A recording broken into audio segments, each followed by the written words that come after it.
ocpodcasts.com. You are listening to AirWreckRadio. AirWreckRadio. Oh, it's so awful. You're going to love it.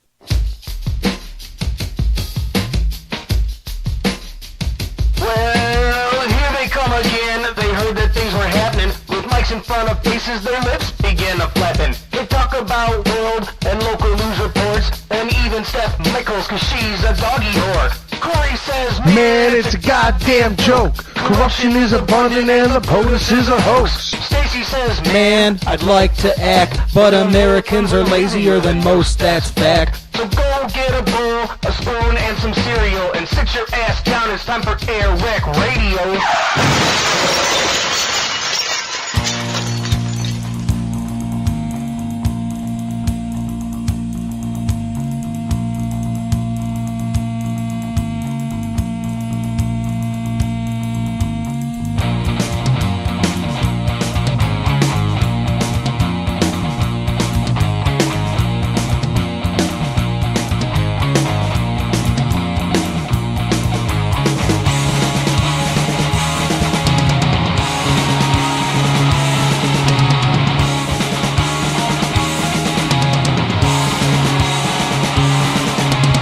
It's the 5th day of November in the year 2013.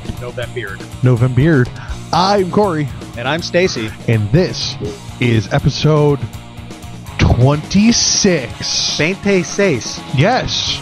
Let's get a round of applause for episode 26. Yeah. Woo! Oh, yeah. It is the 6-month anniversary of AirWreckRadio. You people have been dealing with this shit for a whole 6 months. Fuck, am I proud of you. You guys rule. Whoever's left out there at least. To our listeners, thank you for joining us on our 6th month. Yes. Special edition. Yeah, totally special. It's not, there's nothing There's special. we have nothing special. Like year. For the year thing, I got a little something I think I got cooked up. Yeah. But not Is it 6. math? It's not 6 months. This is not. We're not celebrating this like it's we're 14-year-olds and this is our first girlfriend.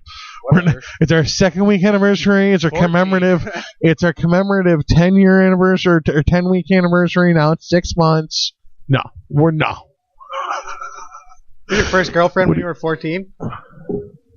No, I want the truth. All right. I was way older than 14. I was 16. Way older? I Yeah, was 16. I was 16. I was 16. First thing that was date me and then touch my no place. So if you're a 14-year-old listener out there, first off, you shouldn't be listening to this show. Secondly, oh my God, thank you very much for listening to this show. Yes, you're Thirdly, great people. Hang in there, little buddy. You'll get laid. Somebody will touch your wiener. It's It doesn't gonna matter. happen. It doesn't matter how bad things are. Somebody will touch your wiener for you. It's true. Unless you're a girl. And then they'll touch your woo-ha. We don't even need to tell the girls this, though. The girls already know it. I mean, what's the old adage? Moving right along. Spending 9 months trying to get out and the rest of your life trying to get back in? Yeah. Is that the old adage? If you have an Oedipus complex. Yes. But if you do not, then no, you try to get into somewhere else. I think you're analyzing that adage a little too closely, sir. Shit's creepy, dude. Hey, whoa. Listen, it's not creepy. See, that your interpretation might say something, but I don't think the common folk interprets it like that. Perhaps not. Perhaps I'm a little literal when it comes to interpreting things, but don't care. That's how I like it. I wonder if it's literal or some deep down emotional trauma. You know that song, International Harvester, that country song? Mm-hmm. That part where he says, I'm the son of a third-generation farmer, married 10 years to the farmer's daughter. You literally... That shit's creepy. That motherfucker is married to his sister. Yes. Or at least his stepsister. Because he's the son of a farmer, married to the farmer's daughter. I would assume he meant... I assumed he meant the next farm over. Well, his cousin? That was good enough for Einstein, Edgar Allan Poe. Exactly. Whatever. It's the Johnson-Johnston wedding. They're such close cousins. Their names are similarly spelled. This seems unlikely. Hey, you grew up in a town full of Cousins. Well, next to a town, really, or well, the town, whatever. My neighborhood was full of just like 3 families, 10-generation families, and I came from a similar kind of town where I wasn't one of those families. You were. I mean, you were at least 3 generations deep. Yeah. Oh yeah, there was a bunch. You know what I mean? And then there was cousins that were like, I didn't really know who my cousin, like my second and third cousins. In your neighborhood, there was a lot of interbreeding. Yeah. There was a lot of, It's a small neighborhood. and they all stayed there. Yeah. None of them ever move. I did. You a little bit. few sparse of them move. Yeah. But I mean, they all okay. Whatever. Who cares? Why am I talking about this? I don't know. Who gives a shit? Do you have anything interesting to say about your weekend? In this, what I like to have the delightful banter part of the portion. I did a bunch of things a responsible adult would do on a weekend such as this. Okay, like you did what? I played Grand Theft Auto 5 All right, good boy. Me too. all weekend. Did you do anything fairly interesting on Grand Theft Auto 5? Our listeners have got to be tired of doing Grand Theft Auto 5 I didn't really breaks. want to talk about it. I just didn't really do anything else this weekend. Like a good responsible person? Like I closed my storm windows and I shut off my outside water valve. Winterizing. And Okay. considered that a good day's work Listen. in winterizing. If we were doing morning radio in this city and you did a quarter hour, which to us is a fucking break, not really, whatever, on winterizing your house, I would consider it delightful banter and just let you ramble just to fill a quarter hour. I want to bitch a little bit about morning radio. Okay, let's get on it. I know I don't usually do that. I'll be happy to help. So it's election day. Surely is. And this morning I thought, holy shit, it's election day. I better listen to some local radio instead of podcasts so that I get some insight onto who's running for what where. So I tuned to 1180 AM, which is the station I choose to use. Wham! 1180. Yeah, the Wham station. I don't always like anything that Bob Lonsberry says. I'm 50-50 with Bob. But he does a good job of presenting news, and he has the clout to get You know what it is? the people on his show. I think I like Bob. I just don't like his opinion. Yeah, I don't agree with him. But I think I like on a lot of stuff. as a personality on the radio. I like him. There's a lot of things I do agree with him on, but when it comes to anything to do with religion, I'm like, dude, can I just please have the news? Please? I understand you're Christian, and I understand that the kind of Christian he is one that doesn't really believe that you need to believe what he believes, but he does believe there's wisdom in the book for all of us. And he's not wrong, but I don't want to hear it. Oh my God. Not want to hear it. I was listening to I know it was a little off subject, but whatever. I was listening to a comedy show from a very popular African-American comic. Very popular. And I like him. I've spent money buying his specials before, like pay-per-view style, like on the computer. Will Smith? No, I'm not going to actually drop a name because I specifically don't want to cause a harumph. Specifically. Like, he said some shit that I wholeheartedly disagreed with to the point where I don't really fucking think I like this comedian anymore because I so wholeheartedly disagreed with the things that he said in this last special. Yeah. But that's the end of the conversation. You just mentioned not wanting to hear it anymore, and this was something I didn't want to hear. It's about religion. Yeah. And he said that you had to be stupid to believe in evolution. Oh my God. Like, and he was serious. Was it part of a joke? Yes, but that wasn't the funny part. Like, he was serious when he said it. What did he go on to say? Like, and he went up to tell atheists that they were stupid for not believing in a God. That it was this was filmed in 2013, and he was like, "It's 2013. If you don't believe in a God, you're stupid." I don't know. That stupid is the. I don't think this is the. I think you just really offended me personally. Not believing in God is the only qualifier for stupid. What really messed me up was that he acknowledged the existence of dinosaurs, but he didn't believe in evolution. I was like, "You, sir, are clearly unresearched."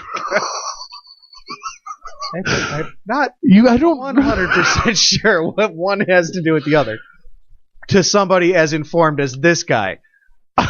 Because you and I know that chickens evolved from things like dinosaurs. Exactly. It is theorized, and we know that it is theorized. Well, yeah, we know that it's theorized. But most people think that it's accepted. My dog is eating plastic. It's good. It's good. He'll be fine. He'll be fine. It's good for him. I mean, if you don't want him to get a habit, I would go stop that.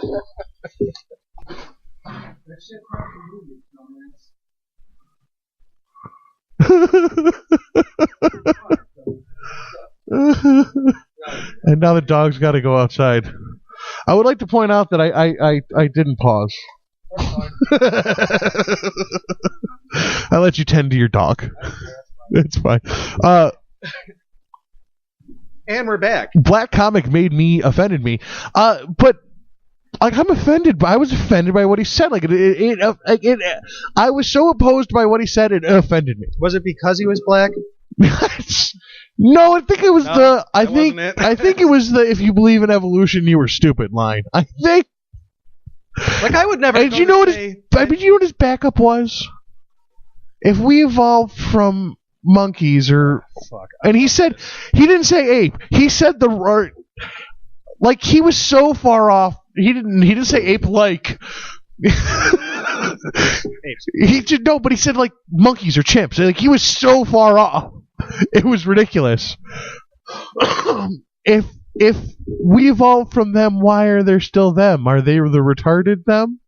Yeah. Like we evolved from monkeys, why are there still monkeys? Are they the retarded monkeys? Because God hates monkeys. Duh. Didn't they make a website like that? Whatever. If not, I'm making it. Shit, we're getting on that URL bandwagon. I lost my train of thought because I was thinking about the URL bandwagon. I saw it happen. It happened right as soon as you started pretend typing. Pretend typing about getting a bandwagon. Going on. There's but I don't want to mention his name because I don't want to like blow up his spot. Everybody else in the theater that he's performing in, which is much more his demographic than me, sure, laughing their tits off. Yeah. Tits off. And live comedy is harder to not laugh at than taped comedy. Like I don't know. I've seen some live comedy that I did not laugh at. You're comparing it to open mics. Yes. I'm talking about professional guys. I've seen a couple of professional guys that I probably on TV would have been like, oh yeah, they were funny. But in the comedy club, I was laughing people. Tits off. Yeah, laughter's like yawning. Absolutely. It's an empathetic thing. You just feel like you got to be part of the group. Mm-hmm. So I give him that curve, but and other people in the room were laughing. I was just sitting there staring at it. Fucking dumbfounded. I just... What? But I don't want people to take to the Twitter and take to the Facebook and hate. I want them to take to the Twitter and the Facebook, and I want them to like AirWreckRadio, but I don't, or follow. But I don't want them to fucking hate on this dude because he had a joke that offended me. Fuck me and the things that offend me. You know what I'm saying? Not for nothing. Bad press is good press, and perhaps I'd like to see this with my own eyes. Oh, this guy's had enough bad press. I'll tell you off mic. I'm not trying to get people to be like, you're a fucking idiot. You don't believe in evolution. I don't want to play that game. I'll tell you off mic. I would like to give people the opportunity to find out for themselves if this bit was funny or not. But whatever. That's fine. If you know anything about comedy, like if you like comedy, you will have figured out who the fuck I was talking about already. I judged comedy one time ever. I know everything about comedy now. And once I tell you who I'm talking about, then you'll be like, oh shit, I should have known that. Oh, it was Vinnie Paulino. It was not. He's not even a black man. But laughing somebody's tits off. So I was talking about WHAM and the Lonsberry show. Yeah, and I thought you were done with it when you said that he was just tired of hearing it. No. I was going in a completely different direction. Oh, I'm sorry. I apologize. I listen to their show when I want to hear the news. And you know what I have to hear? You don't get the news. You do a little bit. Here's their news formula. Stories. Here's their formula. Oh, yeah, you get news. What's semantics? You get news and weather. I'm sorry, traffic and weather on the 10s. Traffic on the 10s here on WHAM. And they don't mean like at 9:10 and 10:10 and 8:10. They mean 10:10, 10:20, 10:30, 10:40, 10:50, 10:60. Listen, if anybody out there 10:60, nothing. has any sway, Okay. on WHAM, it's the 21st century, folks. Nobody is listening to the radio for the weather Or time. or time. People don't wear watches anymore unless they're. I mean, certain people do. The amount of people that wear wristwatches has certainly gone down. You know why that is? I do, Why is it? because we carry fucking cell phones. That we look at constantly. that We are always full see the of time. information like the time and the The weather. weather. There you And go. This traffic thing. This every 10 minutes they do traffic. Listen, Also, in my phone. you can say what you want about Rochester, but one thing you can't say, if you've ever experienced big city traffic, you can't complain about the traffic in Rochester. Oh, no, man. Our city's. Unless there's a major accident. 590 is backed up every fucking morning at the same time. 490, same thing. And in the evening, same fucking thing. 390 by 490 is backed up. Go to Boston. Go to Boston. I'll do you one better. Go to L.A. Never been. I Can't tell you. I've been to have Boston. in a traffic jam in L.A. It sucks. You ever seen that movie Falling Down? You can understand what would get Yes, you I to have. that guy's place. Michael Douglas, great movie. If you've ever been in a LA traffic jam, you know what that motherfucker's talking about. You're on board with him. Right up until about the end. Halfway through the movie, probably. But To the point where he savagely starts just fucking killing people. it's a good movie. Anyway, in Rochester, we don't really need traffic. No, we every got good 10 traffic. minutes. No, fuck that.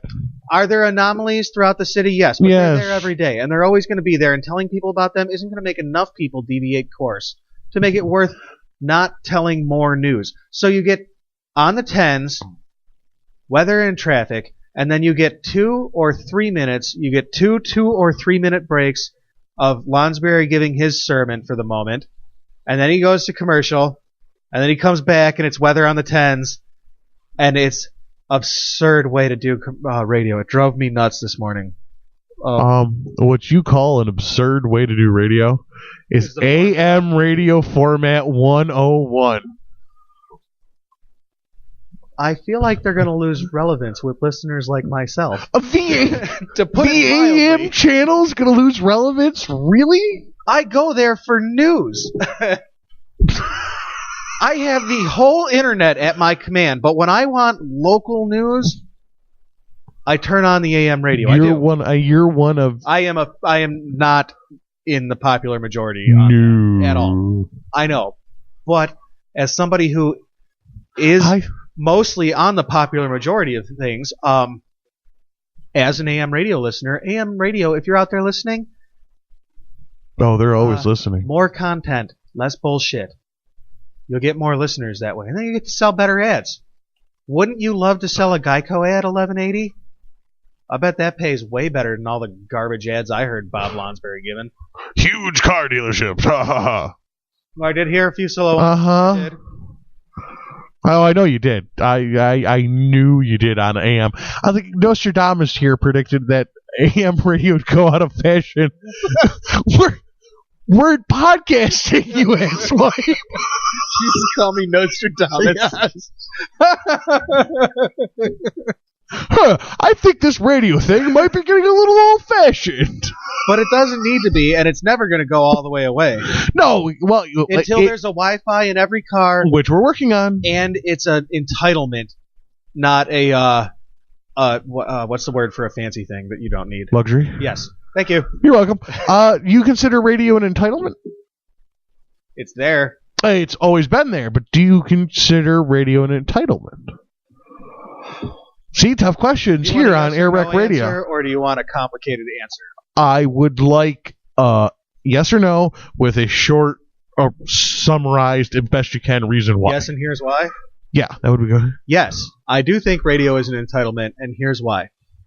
Like, not a thesis. You have We have a whole act called Freedom of Information. Well, you got to have a way that's to true. get that to people. 64, I believe. And radio is not the greatest way to get that information to people, but it is a base, very, very cheap way to get that information. Oh, nowadays it's as cheap as it. I mean, it's just that's to get investment in the station is a big issue, but past that, it's dirt cheap. Right. Once you got all the stuff, it's and all the stuff's why? already there. The infrastructure's there. Now, if you were trying to sell me that radio is an entitlement in America that didn't have radio until now, and there was internet and shit to choose from, no way would I say radio should be an entitlement. If like we had already had public internet, I'd be like, no, radio is fucking, first off, it's retarded. Secondly, it shouldn't be an entitlement.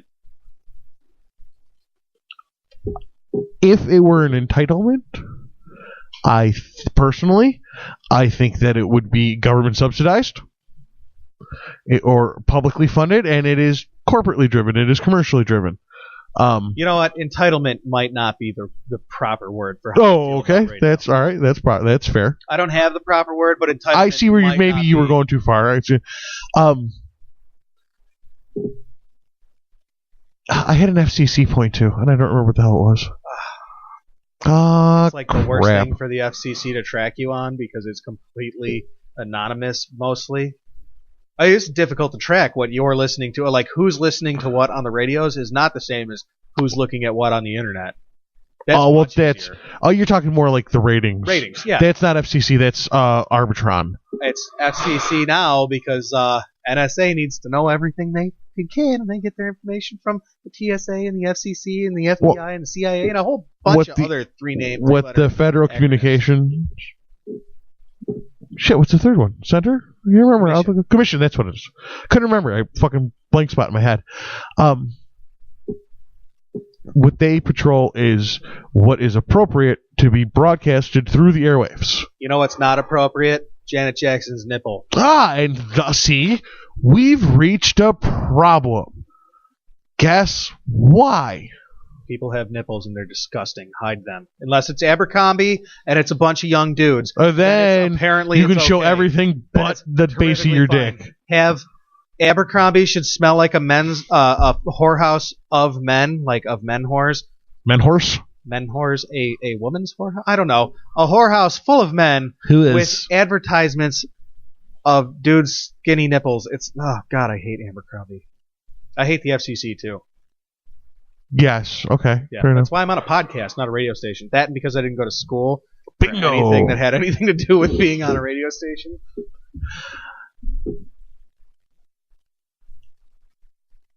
The biggest control factor FCC, the biggest thing FCC considers about is really cursing and inappropriate lewd behavior. You can't say that on the radio. And that's why we do podcasts. Yeah. Fuck.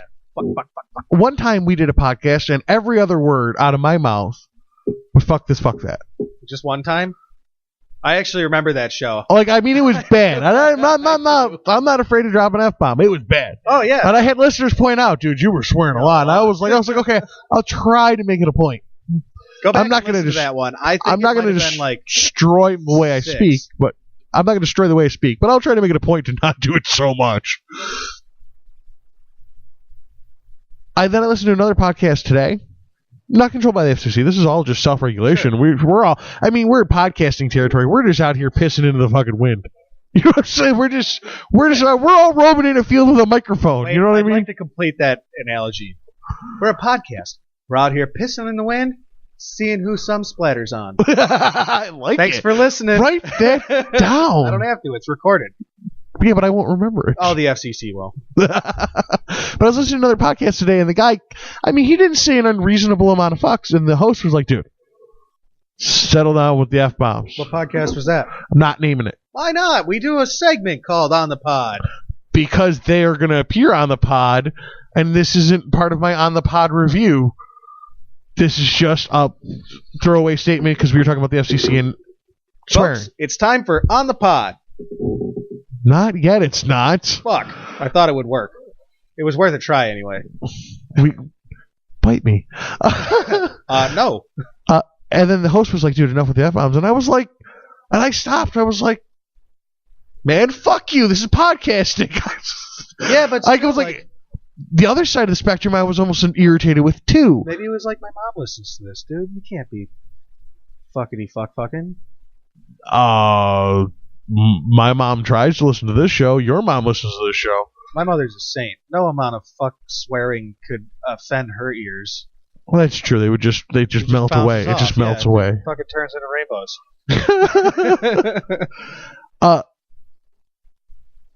God damn it! I got distracted with rainbow ears and your mother being saintly, holding her hands.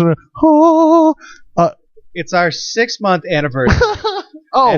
And to bring us back to the first show, I said something that my mother didn't like, and I explained to her later why it wasn't like for her to not like. Like we had made a your mom joke. What? And I had explained to her how like it's not like we're talking about you.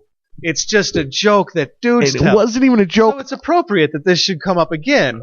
6 months later. So.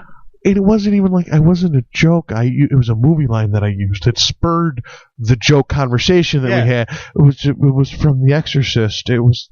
Folks, you want to know more about this conversation? Go back and listen to episode 1. If you can find it. Oh, that's right. You can't. There are places. Yeah. It is out there. It is on the net. What was that first thing that we did? It's something. If I tell them, they'll find it, and they won't be part of this fun game that we're going to play because we never gave away $20 for the Halloween costume. Did we not get? We didn't get a single entry because our customers and employees are two things I said. That's both of them. Listeners. Our listeners suck. So we got to figure out another way to give these assholes $20. Nope. I'm keeping that $20 gift card. Going to go buy a 30-pack of beer. I'll be right back, and when I come back, it'll be time for headline news and a bunch of other stuff. You want to plug shit? I was just trying to, and you stepped on it, you jerk. I didn't. I had a new contest idea, and you stepped on it. Actually, it was your idea to start with, and it popped in my head. Send me provable audio of one of the first 3 shows, which are available online. Find them. If you can find them and send me audio back, you win the $20. First one to do it wins. There you go. I like that one. See, I had an idea. You didn't tell me. I was trying to. Get a head start on the listeners. No, I was trying to. You stepped on it, you fuck. Oh, guess who's getting a head start on the listeners? Say goodbye. I need beer. Goodbye. I need beer.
monkeysradio.info. If monkeys had microphones, their show would be significantly better. This is Monkey Radio.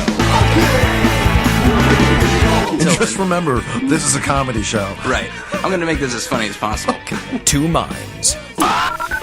Hi, this is Colin Mockery from Whose Line Is It Anyway and Canadian Icon. Hi, this is Cara and Rian. We are the Morgan Twins. Hey, this is Michael Parks. Hi, this is two-time Golden Glove champion and celebrity fitness trainer and TV personality, Kara Castanova. Hi, this is Brad Sherwood. You may remember me from Whose Line Is It Anyway? Hi, this is the grapefruit from the annoying orange.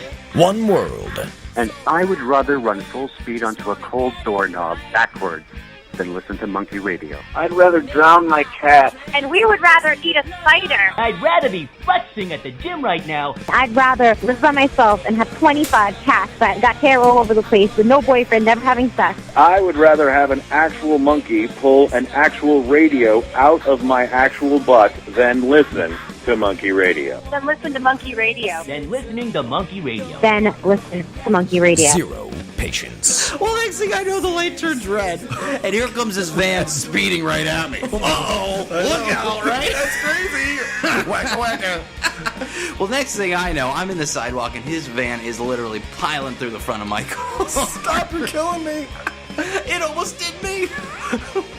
And I couldn't feel anything below my neck for about an hour and a half. Wow, that's crazy. Isn't that great? Wow, I know. Monkey Radio. Wait a minute, it's free? MonkeyRadio.info.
Hey folks, welcome back to AirWreck Radio.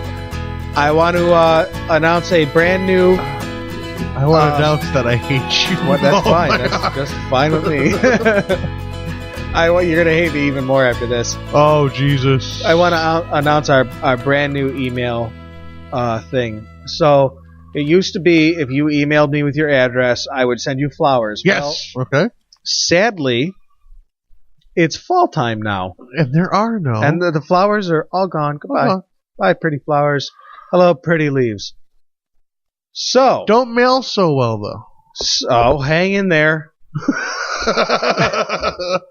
So, if you email us with your address to AirWreckRadio@gmail.com, I will personally mail you one of Corey's eyebrows. No, you fucking won't. Yes, I fucking will.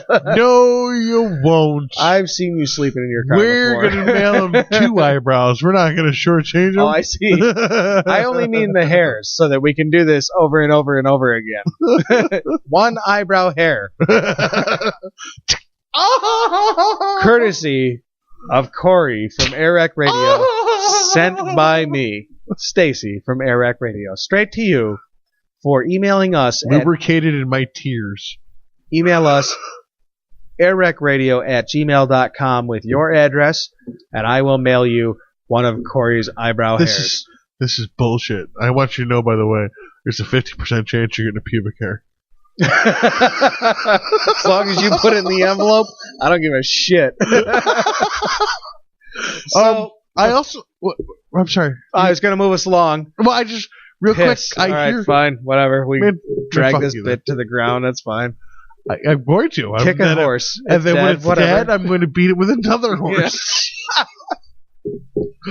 I hear rumors that there might be some stickers that are not AirWreck Radio stickers, but some stickers in the works of other things. I don't know that we should say them yet, but teasing the fact that there will be more stickers. No, I think we should say them. I think it is You think it's pretty set in stone? We should let that go. That little secret, little nugget. I think that if nothing else, here's what I think, and I'm going to say it. And if you want to edit it later, to the caution, you're the caution to the FCC wind. to me.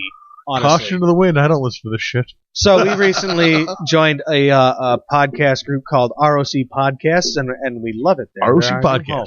They've opened us up to a whole new world of podcasting right here in beautiful Rock City.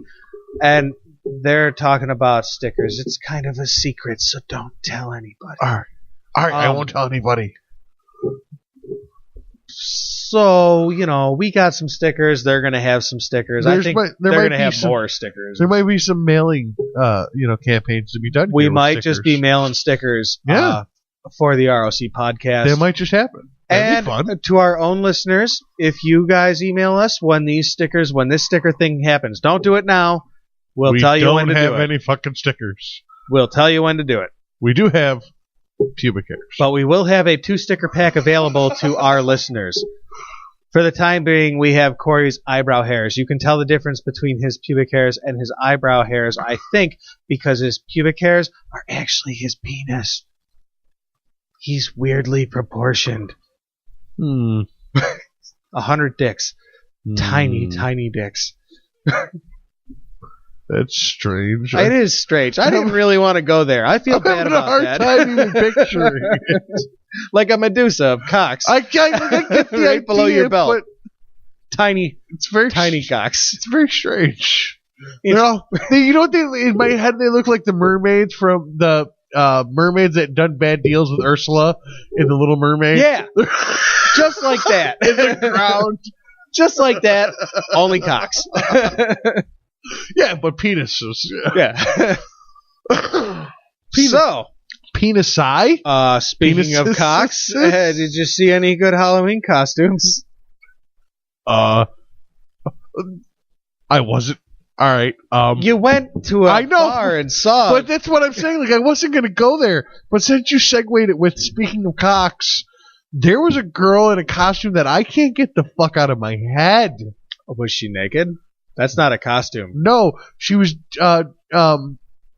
Dirty Nurse, but she was Dirty Zombie Nurse. Ooh, that's spooky. Who did her makeup very, very, very well. Like, which makeup? Movie effect. Her zombie makeup. The slutty nurse makeup? No, or it just the took zombie makeup. No, she bought a slutty nurse outfit, and then did a zombie fight lot of really like special effects good.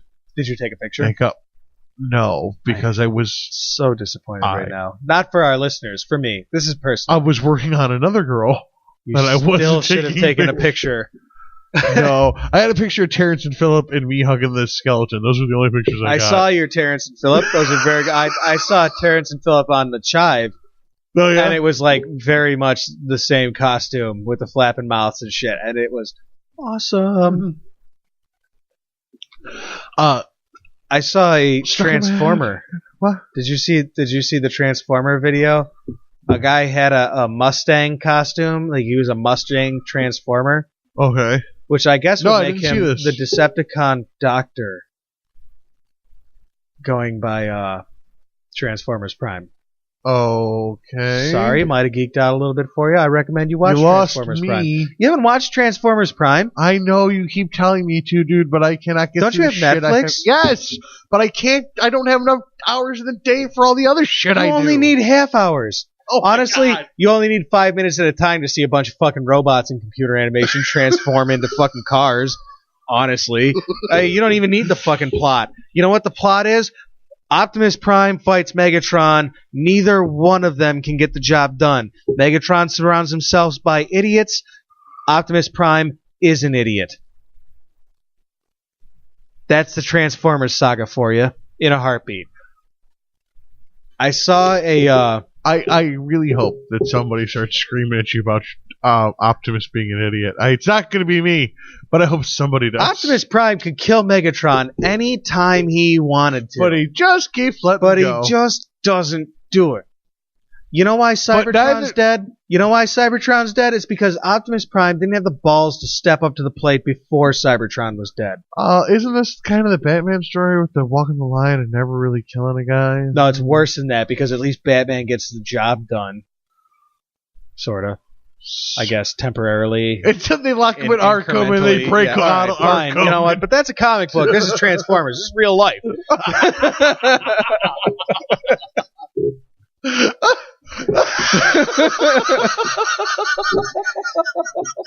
I have a car. Those things are real. You know what I don't have? A bat signal. You have a Transformer. I even have a motorcycle. It's called a Honda. With a Decepticon logo. Those things are real. I don't have a bat signal. I don't have batarangs. I totally want to build a bat signal. Like a good bat signal. Somebody said to me, Stace, where's Corey? And I said, I don't know. And he said, well, use the AirWreck signal. Do I know who this And I was like, person why is? do, yes, you do. It's Jason. I'm like, why don't we have that? Oh, we're totally doing it. Where dude. is the AirWreck signal? We're totally We doing have it. the stencil for it. We're doing it. We're going to figure it out. To what end, though? What would we use it for? We're going to start graphic, and then we're going to go into real life, and then I don't know. But we're doing it. Who cares what we're going to do it? Use it for? First off, it'll be fun to fucking build and figure out. Second of all, it'll be great novelty for our enjoyment. Who gives a fuck? 3, it'll take up space in somebody's garage. But anytime we used it, our No, enemies... there's nothing? No? It's Alright. visual gag. It only works on me. That's what I was trying for, Anytime- though. I just wanted to make you laugh. Anytime our enemies wanted to know where we were going to be, they would just have to go to the AirWreck signal, and they would know that's where we're going to show up eventually. We have enemies? I don't know. Spider-Man does, and J. Jonah Jameson made Spider-Man a spider signal, and Spider-Man pointed that fact out. It was a hilarious moment. J. Jonah Jameson made a Spider-Man signal. Heard you the first time? Yeah. All right. Whatever. Some people don't like to rewind. I was just giving to you what of that conversation I could give you. It was hilarious that Spider-Man pointed out that the bat signal is a stupid fucking idea. It's not like he carried it around with him. No, but it certainly didn't move from where it was, and if it was on, you knew Batman was going there. Like the Joker can see the bat signal too. It's not like it's only for Batman to see. What they should do is make it broadcast a light wave that only Batman shit can see. But they don't do that. Batman has the tech for that kind of thing. Pisses me off. So I saw... My always question was, why is it always cloudy in Gotham? If it were, there's no clouds, that shit wouldn't work with a dick. Fucking Bruce Wayne's parents died for your sins, dude. That's why. Oh, they were... Jesus! Of course they were. I never picked that up before. So I saw Social a Transformers costume where a guy was dressed up as a Mustang. And he transformed into a car and rolled away. Oh my god, I gotta find this video. This It guy's was amazing. the coolest thing. It was the coolest thing. He laid down his arm. His forearm had on the elbow end and on the wrist end wheels that operated remote control, and on his knees he had wheels too, and they were just free rolling wheels. And then he crouched down into transformer position. Maybe they were on his ankles, the back wheels. And the whole back of him was a Mustang, and he kicked up. The chest piece was the front end of the Mustang, and he kicked up, and then he laid down on his belly like a turtle, sort of, with his forearm under him, and then his other arm controlled the fucking wheels. And it was a little RC. He was dressed up as an RC car / Transformer Mustang. It was awesome. It was a terrific Halloween costume. Dude, that was an MIT or an RIT student. I mean, that was... I don't care who it was. Really that was an bright awesome college costume. student is what happened there. It was an awesome. I found it on the Chive. You can probably find it just by searching awesome Transformer costumes. There are a lot of them. I saw an awesome Megatron that didn't transform into anything. It was just an awesome old school Megatron costume that a guy made out of oldie school style. Oh yeah. The has gun. No color whatsoever style. All gray. The gun. Okay. No, not like what you mean. What you mean is the modern Megatron where he's all one color. He's very hard to distinguish what parts are what. It's hard to distinguish what parts are what and what friggin' robot is what. Yes, in the new ones. In the new ones, they're all this. They all. Yeah. In the oldie school fucking cartoons, man, they had colors. They were different. Yeah. They were distinguishable by their color. Yeah. That's going to come up later. Okay. Spoiler alert. See? Nostradamus. I fucking told you. What other Halloween costumes did you see? Great segue, Stace. It was a great segue 40 minutes ago. 20 minutes ago. Then we got talking about Transformers. I do like talking about Transformers. It does happen. Spider-Man. They're robotic things that turn into other robotic things. It's pretty cool. What other Halloween costumes did you see? Great segue, Stace. You're welcome. No, straight up, I wanted to talk about the fucking broad from Michigan who dressed up as a Boston bombing victim. I wanted a victim. Now, I also want to question how many people, if anybody, dress up as a Boston marathon bomber. Ooh, even more controversial. Hold on now. You're fast forwarding because you and I have already rapped about this, but you I think skipped over a key piece of rap. Explaining the first thing that I said. So a girl dressed up as a Boston bombing victim. She went to her office. On Halloween Day, where everybody dresses up. Yeah, she went to her office. Went to work, dressed up as a victim from the Boston bombing, horrible tragedy that occurred. And everyone was like, wow, that was a really creative costume you had there. See you tomorrow, Susie. There's no closed captioning on radio. Everybody was like, wow, that's a really creative costume you have there. See you later, Susie? Her name was... it's not her name. No, it was Alicia. Alicia Lynch. It's a really creative costume, Alicia. Yeah. See you tomorrow. Catch you at the water cooler later. Yes. It was just a day at work. This girl went to work. She wore probably a pretty killer costume because people are animals. Listen, dude, is this... She dressed up as... she dressed up as a Boston bombing victim. She's wearing... I have a picture in front of me. I have the same picture. Feel free to explain. She's wearing... Hemingway. a blue shirt that looks like any shirt you would get if you'd ever done a 10K or a 5K, or if you've ever done any kind of like eventy thing like the Boston Marathon where you get a number stapled to your shirt. She's wearing a shirt with a number stapled to it. She's wearing shorts that she would wear running, and she is also decked out in like blood and wounds. She has a blood smudge up on her forehead and her arm, but more importantly, she has several roundish wounds. Her legs are her a mess. Yeah. The bruises look very nice. I mean, she really did a good job on this costume. I mean, she took a fair amount of time to do this costume, and you know this is the same costume she wore to the bar that night too. You know, from a special effects point, from a makeup point of view, because like you know me, our listeners don't know me, but I like to make up for Halloween. I do like to throw on, like, I've been the devil, all painted red.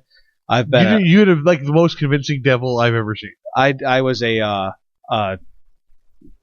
scarecrow with a jack-o'-lantern also head. a great one. That was one of my favorites. I had a lot of fun doing that, but I had painted my face all. I like doing the makeup for Halloween. I can't stand it on my face. I can't take the makeup on my face. I dig it. It's like I love it. I don't know what it is about it. I love it. I just love it. It's like drawing, only on my face. It's fun. So this girl's costume is. Remember when Gilbert Gottfried made that 9/11 joke on like 9/13? No, actually, I'm more familiar with the Gilbert Gottfried did the Japanese tsunami joke after the tsunami. Okay, and got fired from being from Aflac. I bet he did that too. That's how I got fired from being an Aflac. Oh, I didn't know that's what happened. Yeah, but I believe that too.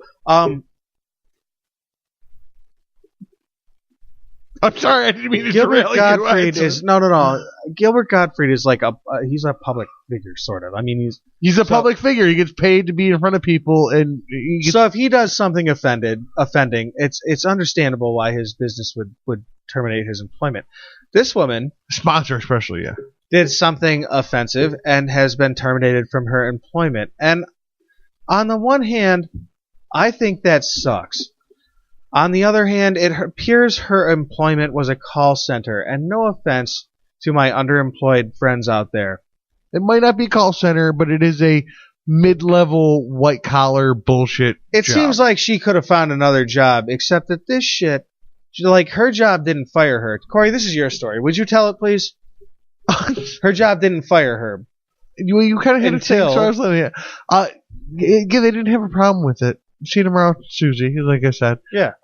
Until, she put it up on her Twitter and her Facebook, and Twitter fucking browbeat her to death over it. Murdered her. Well, not murdered. They would clearly be murdered, but rightfully offended by the use of that term in this circumstance. Way to throw us in there, Stace. Good job. Hey, man. All right. Bad publicity's We'll publicity. take it. Fuck yes. Just talk about us, please. Her job didn't have a problem with it until Twitter blew up. And then they started naming the name of the company and sending them emails and phone calls started and all that. Now, dude, all right, listen, dude. I'm listening, dude. Is it like distasteful? Yes. You can make the argument, could you dress up as a Titanic victim and is it okay because it was so long ago, blah, blah, blah, blah. Is it distasteful? Yes. Halloween, however. If you were a Titanic zombie, nobody would have a problem with that. Yeah. Because time heals wounds as far as that goes. Right. As far as public opinion Those goes. people died just as horrifically. In freezing cold, heart-stopping, lung-paralyzing water. Who put the apple on their forehead? Who was that with the arrow? Ah, shit. Good question. I can't come up with it. Piss. I had a good analogy. Well, if neither one of us can come up with it. I can't come up with it. Fuck it then. All right, moving on. Let's call him Rumpelstiltskin. Okay, Rumpelstiltskin. Recall when Rumpelstiltskin placed an apple on his forehead and said to Jack B. Nimble, "Fire fire thine arrow truly." And Jack B. Nimble said, "I will of course fire mine arrow truly. And then his arrow, instead of hitting the apple atop Rumpelstiltskin's head, pierced Rumpelstiltskin's head. How many people have ever seen an arrow that looks like it gone through somebody's head? That is a costume made on the novelty that somebody died that way. All right, good analogy. Actually, I follow you. Completely acceptable. Yeah. It is completely acceptable to wear a headband with both ends of an arrow on it so that it looks as if your head has been transfixed by an arrow. You're looking at a guy who did Brett Favre with his penis out. Steve Jobs zombie. Well, And Steve Jobs didn't die violently. He just died. But immediately afterwards, they did the costume. Well, it was timely. And I tried to do that. And Japanese radiation guy. I came to one of your parties dressed up as Japanese radiation. That's true. Immediately after the nuclear meltdown. That was a glow-in-the-dark party, so it kind of made sense. To put a little context on everything, we had bought a bunch of black lights, and we're having a black light party. It was Corey's a rave costume style. was awesome. But so all of those costumes are potentially insensitive, and this woman's costume all of them was entirely insensitive. Certainly entirely insensitive. However. All right, we're on the same page. Oh, I was getting however. Okay, well, thank God we're on the same page. I with have this. some tweets. This is the United States of America. I just want to go on with your tweets. I just want to remind people, United States of America. Yeah. Tweets, please. I'm sorry, go on. You don't have to like it. From Kimberly XO. XOXO. At Kimberly ROS Lund. That's her Twitter handle. Oh, that's right, Fox. You want to use her Twitter handle? We'll use yours. Fair enough.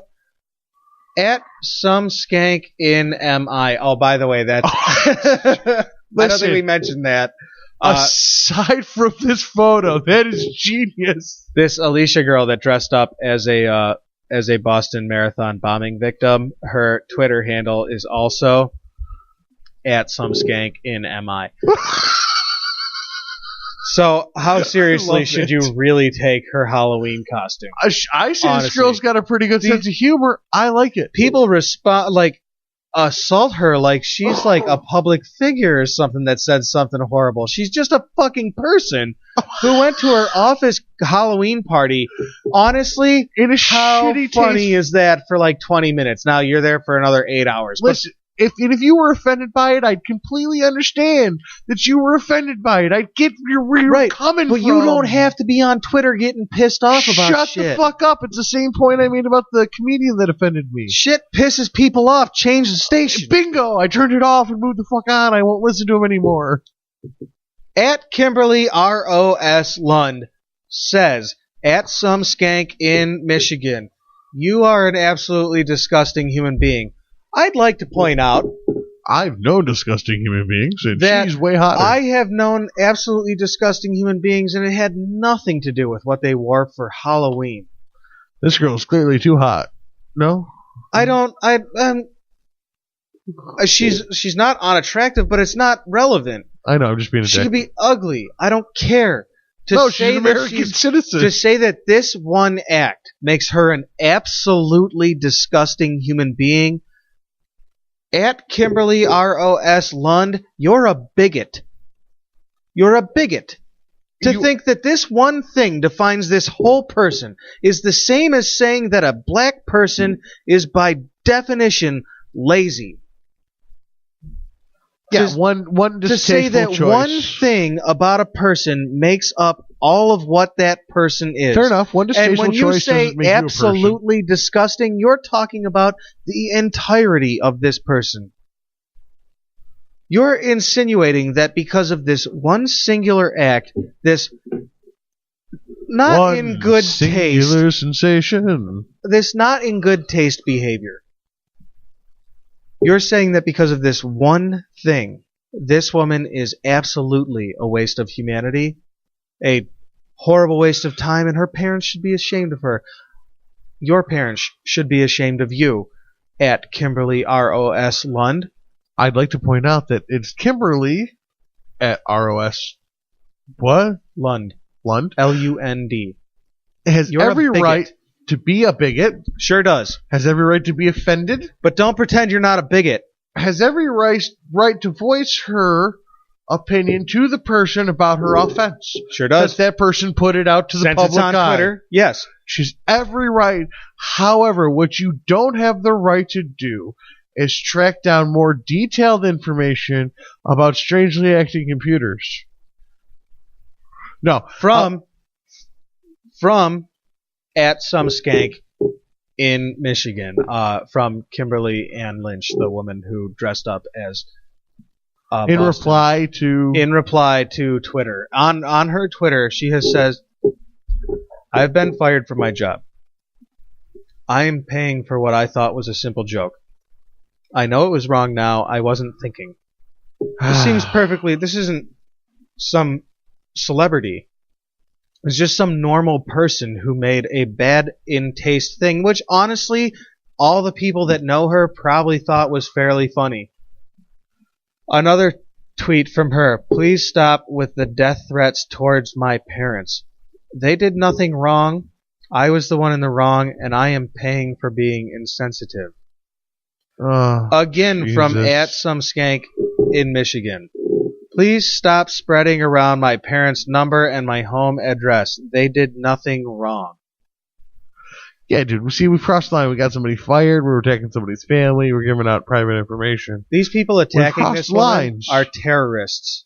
As surely as the people that bullies at minimum. Bullies at minimum. I would go so far as to say that they are terrorists, only they just don't kill people. They just terrorize this one poor person. Maybe they terrorize a bunch of poor people that make bad decisions. And again, how many stupid mistakes have you made in your life that you're glad aren't on quite video? A few. I am not without sin. Who is? Again, inappropriate costume guy. I wish I had thought of it. It's Halloween. It's Halloween. The goal of Halloween is to push the level of appropriateness, and sometimes you cross the line. It's a fucking costume. I wish I had thought of it. Hey, good there's for only, there's only one I wouldn't do. You know what she's not dressed up as? Miley Cyrus on a fucking wrecking ball. You know how many of those I've seen? A million of them. Here's somebody who is trying to be creative, who missed the mark a little bit. Remember Piss Christ? We all thought Piss Christ missed the mark a little bit, but that thing sold for fucking millions. Yeah.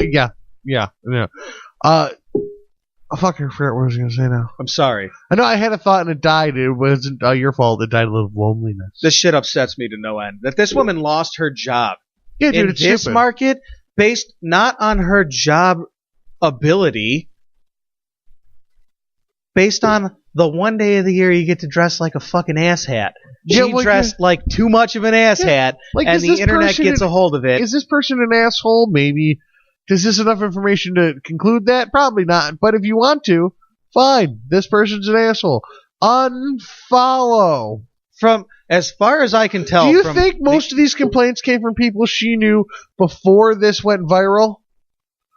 No. The 200 maybe fucking people that followed her on Twitter, maybe. Yeah, do you think all these complaints came from them before this went viral and 1,000 people, or whoever, how many, 10,000, whatever, started following her? And then started bitching? Yeah. Fuck you people. I think the moral of the story is, folks, don't trust Twitter.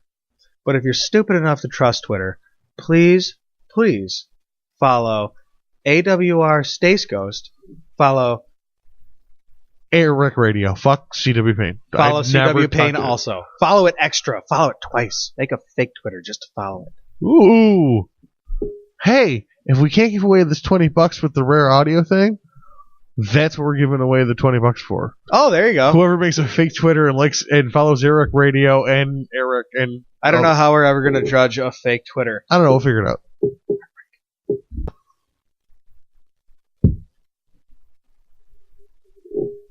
Are you ready? See how that sucks.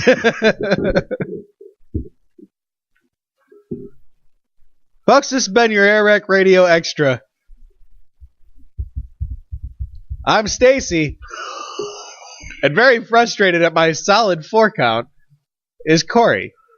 whose brainchild was AirWreckRadio, God, whom I aborted over the past 6 weeks. I'm paying for. Oh my God, why did I ever do this? What's the matter with me? Are you ready now? Shut up for 5 seconds. All right, 5 seconds. I am just dying to give them some money. Most podcasts keep asking you to give them money, not AirWreckRadio. No, not. See, I almost said fucking AirWreckRadio there. See, I stopped. Good job. Way to censor yourself for a plug. It's good because we want to put this on other podcasts. Yeah, not AirWreckRadio. AirWreckRadio wants to give you money. I didn't want to walk on it. Oh, no, no, you want to step on? I didn't want to step on it. You want to step on everything else I do, son of a bitch. This is your bit. Oh, okay. I'm half sponsoring. If you can, use your detective skills and take your ass out to the interwebs and find the missing AirWreckRadio episodes that you will not find on iTunes. You will not find on Stitcher. You will not find on AirWreckRadio.com. You won't find it on Spreaker, but you will find it. If you send me proof that you found it, we will send you $20 cash or cash-like redeemable plastic gift card. Maybe that means money, folks. Maybe not even a gift card. Maybe numbers from Amazon. That money. We will pay you. Cash. $20 cashish. Cash money. Can you buy a bag of weed with it? No. No, I suggest that you do. Unless your dealer not takes plastic. Do that. If your dealer takes plastic, yes, you could buy a bag of weed with it. But if your dealer... I know a guy will give me $10 for the $20 card. Right? That's fucked up. That's going right on transaction, baby. You want to sell your food stamps, it's 50%. Is it? I don't know that stuff. I don't hang out with the underbelly like that. That's how it works. 50%. The underbelly is pasty and sweaty. It smells like balls. Yeah, I'll sell you $300 worth of food stamps for $150. AirWreckRadio will give you $20 if you can play us back a soundbite from one of our first 3 shows. Is that this game? That's the gag. I love it. I love it. Find sound from one of our first 3 shows. Yep. Mail it to us. We will mail you a Visa or a MasterCard, some kind of cash card worth how much? 20 smackaroonies. I like quiche, but if you want Simoleons? Simoleons, that's Simoleons. Fun. I like cake. Well, cake? Yeah, it will give you 20 slices of cake, if you know what I'm saying. Now bread? You picking up what I'm putting down here? Like a little bread? A little research, folks. It's worth $20. Fuck, why not, man? You don't need $20? That's like 2 packs of cigarettes. You get some great auditory entertainment in your ear holes, and you get $20. What the fuck's the matter? Who can go wrong with that? Exactly. Before we move on, I wanted to talk about one more inappropriate costume situation here. Oh my gosh, I thought we were doing some kind of live read. We're still on this. Cool. We were on a little live read that kind of got off tangent. Now we're back Rock to the and roll, story. man. It's all for you to edit, so whatever. Editing. I don't do that anymore. I throw songs in it and animal ship crackers on a microphone. I suggest you pick this up. Okay, in these great United States bars, speaking of being offended by costumes, yes, in Craigsville, Virginia, according to the WHSV.com. What is that? That is Channel 3 ABC affiliate for Craigsville, Virginia. I see. I found it from the source, baby. Good job. Got it from the horse and looked at its mouth and said, I don't want this gift. No? It's a strange analogy. A horse's mouth and looking a gift horse in it. Straight from the horse's mouth. Don't look a gift horse in the mouth. I thought it was a good connection. It's a weird analogy. Halloween is over, but the controversy surrounding a costume, as I read without breathing through my nose, is continuing after a Craigsville boy dressed as a member of the Ku Klux Klan. And I have to make sure I say it right because I have a tendency to say Ku Klux Klan, and it's not. It's Ku. Clue. It's Ku. Whatever. Who K-U. cares? Ku Klux Klan. Because it's important to history. They've been around a long time. I have a fun game that I'd like to introduce to our listeners later in the show. Oh, okay. A little teaser right there for you. Jessica Black, whose son dressed as a Klansman for Halloween, said that the costume is seen as... Wait. Hold on. I knew! Jessica Black? Jessica Black. Her Actually, son, I knew you were going to hear it. Her son, Little Sonny Black. You want to know what his name is? Please. Jack Black. Jackson Black. Is he white? Uh-huh. A white kid named Jackson. Yeah, well, I guess that's not that my nephew's unusual. named Jackson. Yeah, no, all right. That's adorable child. Adorable. Yeah. Very white. One of the kids in the Jackson 5 was white. So sure, all right. Yeah, you got a 1 in 5 chance of being white if your name's Jackson. Very Mediterranean, actually. My brother's Ukrainian and his mother's Greek. I get nothing for that. I didn't even hear it. I'm sorry. I was in my own head. Somebody out there's laughing. You have a 1 in 5 chance of being white. Did you just repeat it? Jackson. I did. For you. Laugh. Yes. So Jackson Black. Yeah, Jack Black. Another black kid named Jack Black. Wait, he is black. No, he's white. Okay. But Jack Black's another white kid named Jack Black. I don't know that Jack Black, the movie star. You're losing me. I gotta feel like if I was listening to this, I'd be lost. Jackson Black, the little boy, is a white boy. As a white boy, I'm just making the coalition that his name would Jackson would be Jack. Yes, I got it. Jack Black, the movie star, is also white. Jack Black is a musician and a director and a movie star. He's an all-around genius dressed up as a fat guy. No, I don't think he's dressed up as a fat guy. Well, I mean, his soul is dressed up in a fat guy suit. Which means he's funny and he's fat, so he's going to die young. He lost a bunch of weight. He's still kind of funny and fat. Yeah, that's coming from me and Corey, who are lost a bunch of weight, fat and not so guys. Funny. Yeah. Going back, Jessica Black, whose son's dressed as a Klansman for Halloween, said the costume is seen as a family tradition. Oh my goodness. Hank Williams Jr. for it. No, she did not. My brother, when he was in kindergarten, was dressed. My brother has when he was in kindergarten and when he was 13. Stop. Where did you get this article? The local HuffPost? The local news affiliate. What? Website. That kind of typing their local ABC comes from a local quote, a real journalist. I don't think it's the typing that's the problem. I think it was the word. I think it's an exact quote. My brother has when he was in kindergarten and when he was 13. When you say it like that, it's a little more likely. Will you finish that sentence, please, so that we know what he has when he what? No, that's the sentence. Quote, my brother has when he was in kindergarten and when he was 13, period, end quotes. Folks, I'd like to introduce to you the sound of a facepalm. I can't even believe that somebody would actually say something that fucking ignorant. It was cool, Jackson Black said, when asked why he wore the controversial costume. Quote, okay, you know what? Screw this. I'm done reading the story. I hate this story. Are you ready? We're gonna listen to the news clip. Oh my goodness! Are you ready? Oh my goodness! Yes, I'm ready. Let's go hear the news clip. Let's hear that news clip.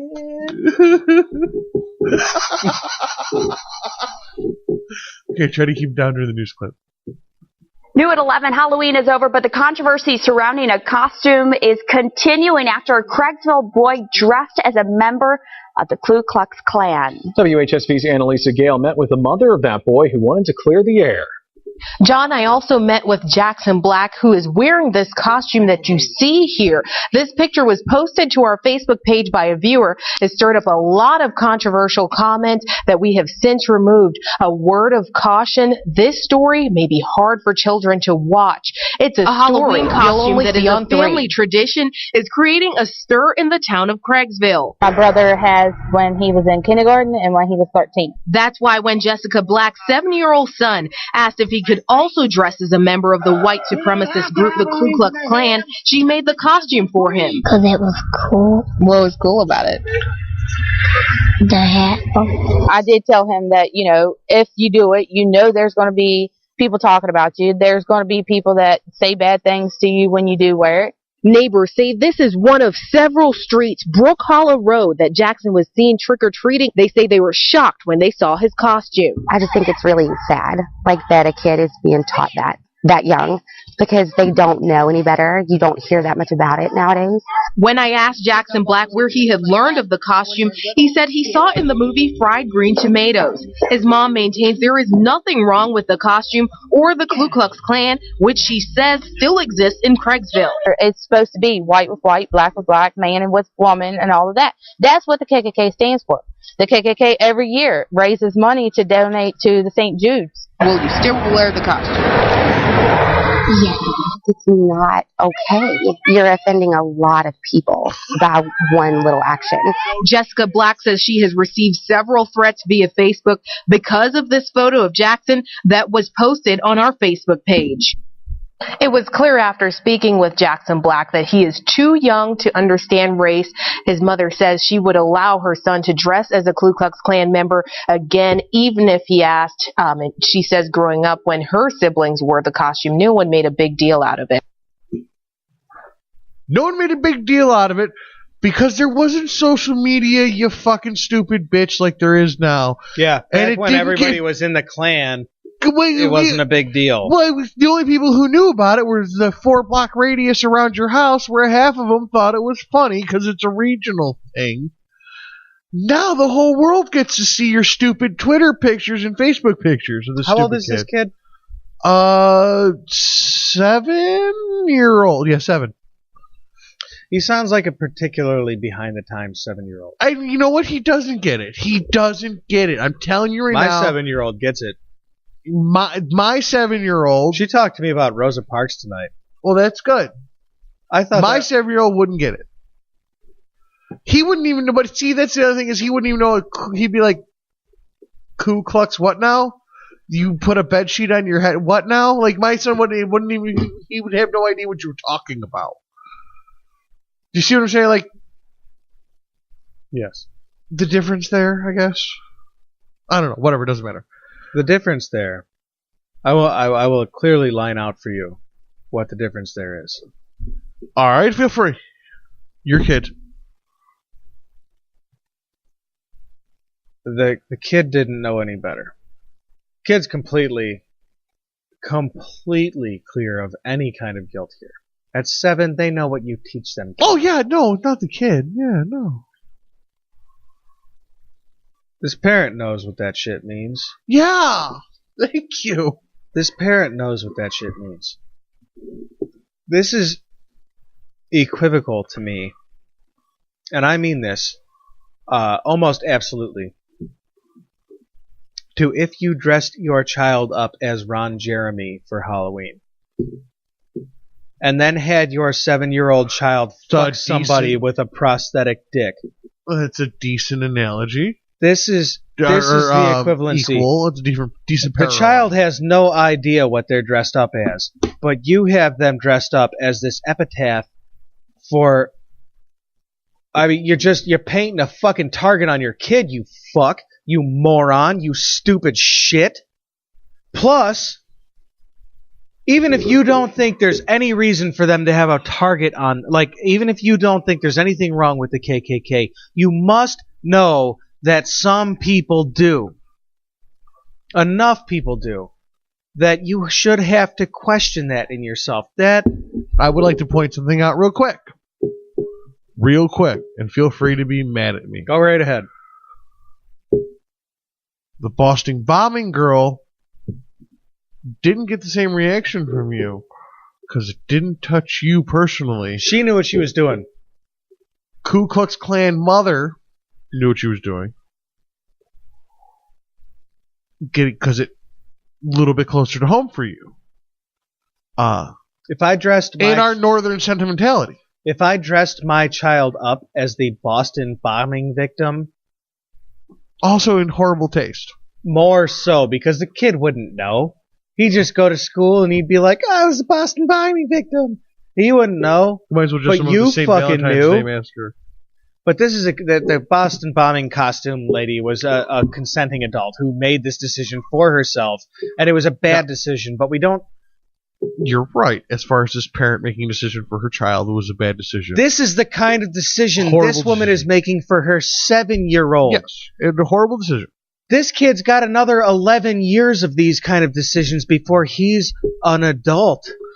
Let somebody tell you what to do with your 7-year-old, and you're going to say they're my child. I do certainly agree that you have the right to raise a bigot. There's the problem. But there's the rub, sir. Is that this is America, greatest country on earth? My you have the right to be a bigot, to hate you on the grounds of your absolutely, bigotry. and voice my opinion to you that I don't like you on the podcast that I'm on, so or fuck any you, other medium. Yeah. But as much as this girl has a right to do this to her child, you have the right to be offended. I'm not saying that she should suffer legal consequences. I'm saying she should be burned at the stake by her peers. Is she an asshat? Absolutely. I kind of think Boston Bombing Girl's kind of an asshat. Ooh, I forgot to throw it in. Boston Bombing Girl, by the way, a couple days after the whole episode, nudie pictures came out. Ooh. Of course they did. What Big her name? soapy tits. Her name is on Twitter. Fuck, I have it on my screen, but I had scrolled away from it. Some skank in Michigan. Yeah. MI. In MI. Of course somebody had nudie pictures and posted. I mean, what opportunist fucking dude dickhead with a grudge that has pictures of her because you know... I wouldn't do that. I don't think you would do that. No, you and me wouldn't, but this girl's Twitter handle is some skank in Michigan. Alright, fair enough. So, I mean, it stands to reason that perhaps 15 guys have naked pictures of her on their phone, and one of them decided to release them in an opportune way. That's a completely different story because a consenting adult dressed themselves up as something distasteful. In this story, a consenting adult sent their child to... Was this a to-school costume? I don't know the facts of that. I know it was definitely for door-to-door. I don't know about the school thing. A consenting adult dressed their child up as something their child did not understand, which is offensive. Not fully. They could not understand fully. How could... Listen, I have a black daughter. That's why I said it might affect you more personally than other people. It's certainly... I am completely biased in this... And I know it. I know I am completely biased. You should be. And you're goddamn right I should be. One should be biased. One should base their prejudices... I'd like to say that a little better. One should base their prejudices on one's own experiences. Whatever they are, however disgusting they are, they should be based on what you yourself have experienced. If you hate Mexicans, but you know only 3 of them, perhaps you should do a little research on what the population of Mexico is. Because if you only know 3 of them and you hate them all, that doesn't really mean anything. If you hate black people and you only know 1 of them, you're an idiot. Yeah, you're a bigot. You're not even a bigot. That's just a moron. Bigots have a thought. That's a moron. A guy at work recently commented that oh no, that I'm not naming. I'm not doing it. Not on mic. I'm not doing it off mic. Okay, I wouldn't do it. A guy at work recently said that they hate black people and Mexicans, and I said, "How many black people and Mexicans do you know?" And he said, "I know 1 black person." You're a bigot. Oh God, I already know. You do. Of course you do. I know. You're a bigot. You're a broken-headed bigot. And if it were up to me, you would have been aborted. So, now I'm a bigot too. At least we've found an even standing. This kid in the Ku Klux Klan costume. The kid doesn't piss me off. It saddens me. It makes me sad to know that line of thought has a chance of perpetuity, but through that kid. It's amazing what a scumbag I am. I don't like racism, but I do like racist jokes. I do too. So what a scumbag. Who doesn't? I mean, who doesn't like observational humor? And that's what racist jokes are, is observational humor. Because people and cultures are different. There's nothing wrong with stereotypes. There's nothing wrong with stereotypes. Unless they're unfair. There are unfair stereotypes, and there are fair stereotypes. If you say black people are lazy, you're an idiot. That's an unfair stereotype. If you say black people like watermelon, well, you're understating the fact that all human people beings like watermelon. But if you say black people live in cities, statistically true. That's statistically a fact. But you got to understand they live everywhere else as well. I went to like a 99.9999999% white high school. We had 4 black kids, but 4 black kids. I had this conversation with my daughter today. I recall when she was in kindergarten. This is just a couple of years ago. When we had our kindergarten orientation, I was astounded by the mixing of races in her class. I mean, there was still more white kids than anybody else, but there was a lot more of everybody else. It was probably 60-40 white to everybody else. I mean, there was an astounding number of Asian and Indian children. Yeah. And this is Henrietta. You're going to have some Indian people. And black kids. There was a wide array of I like personally. Me too. I was so concerned. It's a good demographic of the country, really. When we moved out here, I was really concerned. I didn't want Kiana to be the only black girl. Oh, that's not going to happen in Rush, Henrietta. One doesn't know. Yeah, no, yeah. You know. Rush, all white kids. Henrietta, a lot of black kids. When I was in school, there was only in my class, there was 6 black kids, I think. And no Indian kids. 1 Asian kid. Yeah. And that's it. I think 4 or 5 black kids. Now, 1 Hispanic kid. To balance that out, kid. I was in a class of 67. So 215. And that's why it's important that we say the difference between the numbers between your school and mine. Yes. And mine was 99.9 white.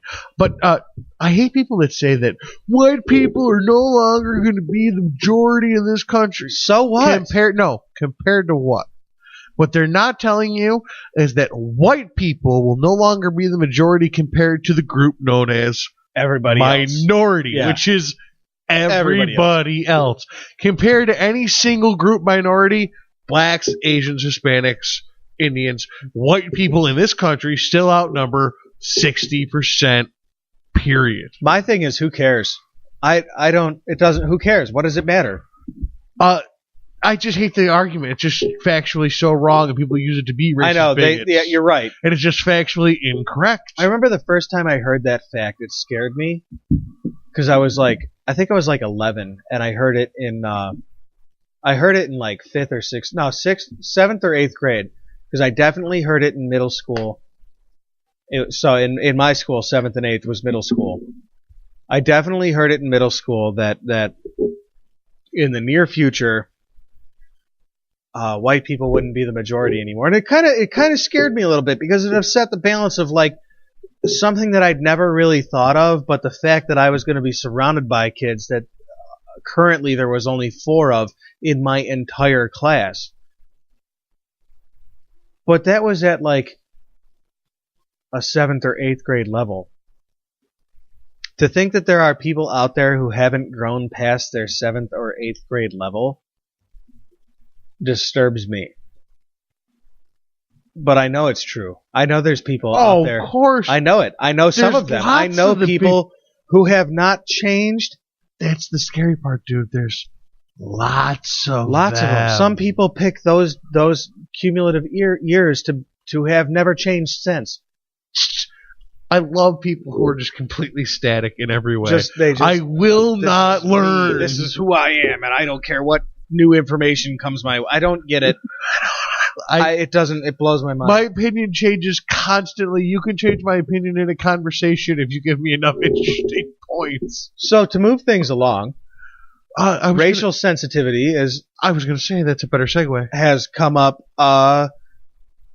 in more than just Halloween costumes this particular Halloween. Racial sensitivity. Now, Would you be talking about the NFL, sir? I might be. Now, which one of these two stories that we both have that involve racial sensitivity would you like to talk about? Let's start with the Miami Dolphins. Okay. I feel like you know more about this one than me, and I would like to know more about it. Do you know anything about it? I know that the Miami Dolphins white guy said to the Miami Dolphins black guy a bunch of mean things, and they're calling it bullying, and I don't disagree. Could you flesh that out a little bit?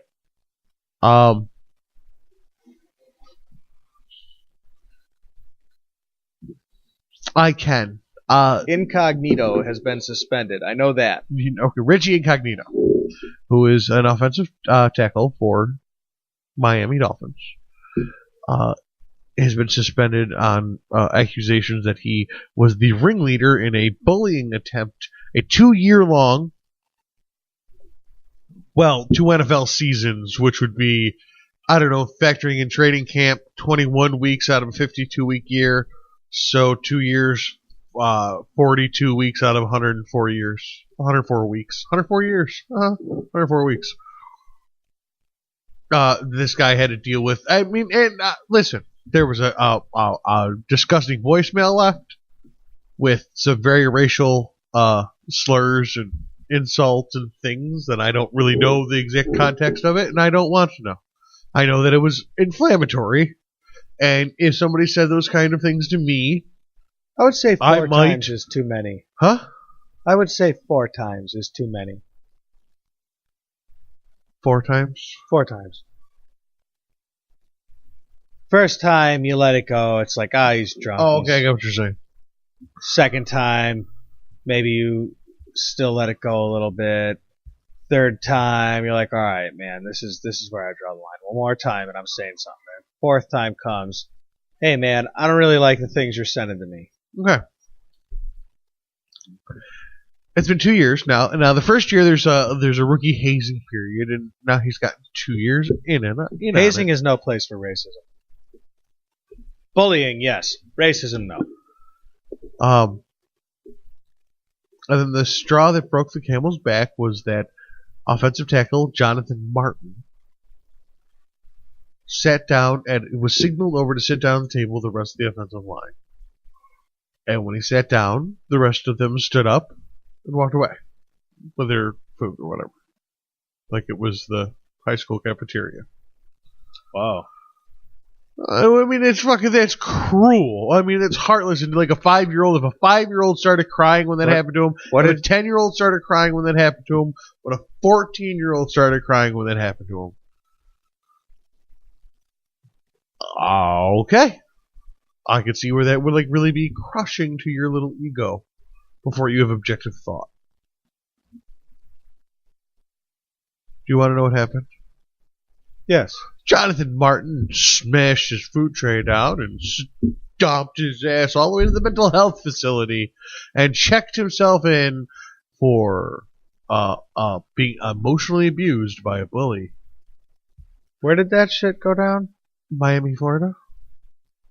Specifically, when the whole team got up and walked away from where he went to sit down. I would imagine that it was lunch during practice. Okay. I don't know where that is in Miami. That's fucked up. Or around, you know what I mean? Do you know what disgusting, horrible act he committed to deserve such treatment? Being the uncomfortable new guy that nobody liked. He was an uncomfortable new guy last year, and he probably, I don't know for a fact, but I'm going to guess that last year he cried about being picked on as a rookie, carry my helmet, pay for my dinner. Pay for my dinner is kind of fucked up. All right. It is and it isn't. Here's the deal. So what was one of the issues is that they all went out to dinner. The bill was $30,000. They went out for a nice dinner, all of them. Yeah. And the rookies are supposed to split the bill. Yeah. Well, apparently Jonathan Martin's been a rookie for 2 years, and he's been involved in this process twice now, I guess. Oh, that would be frustrating. And he was frustrated with that. Yeah. And then there was a trip to Las Vegas for the entire team that planned that he had to throw in on that he wasn't going on. Okay. And he only makes league minimum, which What's is that? $409,000 a year. $409,000 a year. That poor soul. Yeah, poor soul. Poor him. Yeah. Anyways. That's not quite enough to be throwing away huge sums of money on dinners. And, I guess. I don't know. I don't know. I've been known to throw away huge sums of money on dinners and shit, but not like NFL huge. But not $30,000 huge. But more than I could afford to spend. I've done it before. Bitch, this just cost me $29.99. Yeah. We're fucking pushing it. What do you mean I ain't getting laid? That lobster cost $7.99, didn't it? What do you mean I took you to a Long John Silver's? I don't care how full you are. You got room. There's always room for sausage. That's disgusting. I don't want to continue this line of conversation. No, I do. You got 6 inches left in you. All right. So, all right. This 6'5", 300-pound, 24-year-old offensive tackle of the NFL, the National Football League, was bullied into a mental institution by other players and a one Richie Incognito, who, by the way, is not a Batman villain. No, just a guy with a name. He sounds like a Carmen Sandiego villain. Where in the world is Carmen Richie Incognito? Yeah. Kind of does, actually. He actually did a PSA in which he discussed how civil he could be when he was on the croquet court. The croquet court? I swear to God, he did a... That's because we were proving, like, guess what we can do? He did a PSA that discussed... I'm not a complete dick. Before this all came out, because he was begging... Miami fans are apparently very rowdy, and he was trying to get fans to, like... The NFL was trying to get fans to chill the fuck out. So they made a Fans PSA... in every city are very rowdy. ...with Ricky Incognito talking about how civil he was on the croquet court. On the croquet court. I mean, it was like, it was like the guy that makes the Old Spice ads. Playing a gentleman's sport. Yeah, it was in comedy's sake, but still with a serious undertone. There's no reason to act a fool when enjoying one's favorite sporting event. Yeah, I get the undertone, I guess. Yeah. Big tough guy. Ironic. Big lunkhead. That he, mentioned how civil he was. When he apparently is a great big bully. It's just okay. Should Richie Incognito be suspended for acts detrimental to his team? Yes. Abso-fucking-lutely. Yes. Go sit down, Richie. Yep. Have a seat. Should Jonathan Martin have walked away from his contract with a professional football team to check into the hospital as a grown man for being bullied? That is entirely up to him. Sorry, puss up. I'm sorry. Apparently there's 6'5" dicks and 6'5" pussies. We have found our point of disagreement here. I disagree with Bill too. Bill agrees with you. This was his only course Hold on. Bill's not action. on this show. I am. Do you honestly believe there's a weight limit for being bullied? No, but I do believe that there's an age limit. There's a cutoff for when your feelings can be hurt. I know, but I do believe that a 15-year-old wouldn't have the balls to stand up to their bully. I don't believe that a 24-year-old fucking offensive lineman doesn't have the balls to stand up to a bully. I feel like that's short-sighted. Oh, okay. You tried to bully me. I would fucking talk to you once. I would question you twice. The third time, I would punch you in the nose. And I would probably have very similar actions if somebody tried to bully me. But I am not every man. And every man is entitled to act in every way. And if a specific man feels like he's incapable of acting, he shouldn't have to be subject to that to earn his paycheck.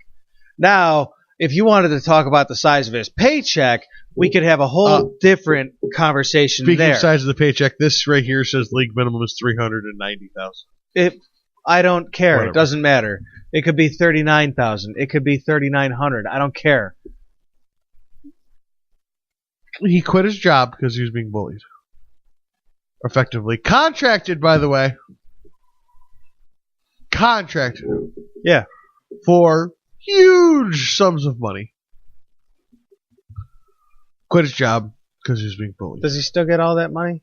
No! Ah, piss. He gets what he's already been paid throughout his weekly paycheck. So the other end of this, the other side of the mirror would say that a guy bullied this guy out of that money. This guy couldn't. You let yourself be bullied. Bullying out of the money. was everybody who's ever been bullied lets them. That's the power of a bully, is that the bullyee allows you to bully them. That's where they get their power from. I was a 5'9", 320-pound high schooler. You were. This is your story. I've been bullied, dude. Me too. And you won't get me no more. It won't happen anymore. But nope. I'm not. Grew spine. I'm not beyond belief that some people are exceptional dicks. Listen. Let's say, for example, this is an obscure example, so if you would just please follow me through. Let's say, for example, the fucking Nazis come banging at your door. It's fucking World War II over again, and they come banging on your door, and wouldn't you not feel bullied by that? Enemy soldiers, foreign boots on your soil come knocking at your door. We need to have a look around, be cool, and nothing happens. That's a bullying behavior. All right. Would you not feel bullied by that? I'm not. I'm saying all right. Okay. I am agreeing with you. It's not then unbelievable that somebody else might be bullied by some lesser offense. It's not. A foreign army didn't come to check for your valuables. A guy your size is talking shit. But some douchebag doesn't stop fucking with you. He doesn't have any better power than you. He doesn't have any greater strength than you. He has no place of authority over you. You don't think the pack leader... equal to you. You don't think the pack leader, regardless of his professional standing, has better power over you? Personally, depending on what pack you're rolling in at the time. Personally, no. All right, fine. I'm not saying anybody's right here. I'm not saying anybody's wrong. A dude's got a right to be not bullied. You know what he did? He quit his job because he felt bullied. People do that. It happens. People do that. Companies suspend people when they do something that's perceived as offensive, whether it is offensive or not to particular people. When it's popularly perceived as offensive, companies suspend people. Or fire people. Or that. Did he get fired today? Richie? Incognito. No. No? I know he's on big fat suspension. Yeah, he might be screwed. The NFL might fucking fire his ass. And if the NFL fires you, you're done. Yeah. You won't get signed. No. Off to the Canadian Football League. Goodbye. It's like the pro football or the pro sports felony. Well, because football went politically correct. Except in one particular aspect. Well, they're trying to. They're trying to make them go. The NFL is, or a team of lawyers is? The NFL is not appreciating the pressure from the lawyers, so I'm sure that there's some internal pressure there. Who are we talking about for me and our listeners? Are we still on the Dolphins? No, I think we move on to the Redskins. The Redskins. Yeah. The Redskins. The Redskins. It was your idea. They, their name is the Redskins. They're the Washington, D.C. Washington Redskins. Redskins. Redskins being a dictionary-defined offensive word for Native American. Dictionary defined, huh? That's what the guy who's drumming up this stuff says. Oh, okay. That you didn't read in Webster. Webster didn't say to you that it was an offensive word for Native American. No, the guy. God damn it, I cannot find his name tonight. But I heard him on the news feed on Stitcher the other day, and he was talking about he's like the leader for the Native American coalition against the name Redskins. And Homeboy made a bunch of really good points, man. He made a bunch of solid points about the strife of the Native American. For people who have listened for a couple of weeks, you might remember that I recently expressed my discompassionate for the Native American sorrow.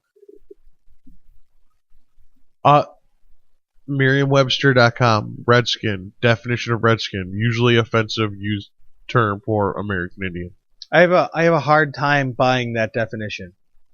I'm reading to you from the Merriam website. I know. Website. No, I understand that you're reading it to me, but I don't care. An Encyclopedia Britannica company. It doesn't matter to me what the Encyclopedia Britannica classifies. It doesn't.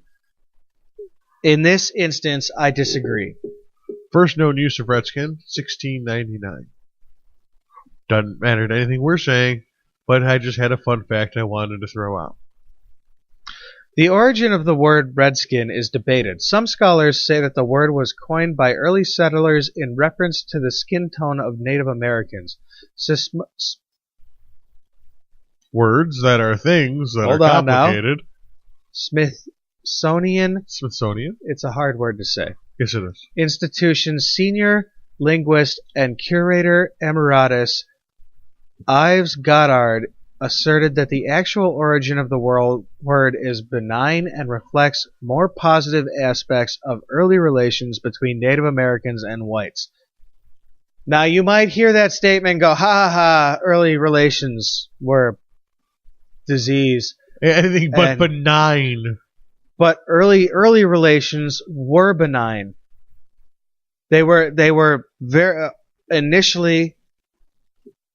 It was very benign. When the first people got here, it was a very peaceful interaction. But when the second people got here, all the red people were dead from plague. An atrocity. You call genocide. Sure. I'm not saying that they're not without their plight caused by the white man, but you call a white man, you call me white, it doesn't offend me. Call a black guy, it probably doesn't offend him either. I can't speak for all black guys. What if I made my sports stream called the Drunk Irishman? And you mean the fighting Irish? No, the Drunk Irish. And my mascot we only fight was drunk. Literally a cartoon of an Irishman drunk. And that's the big joke, that we only play drunk and we fight drunk because we're Irish and we fight and we're drunk. That's already the big joke, and it doesn't bother me.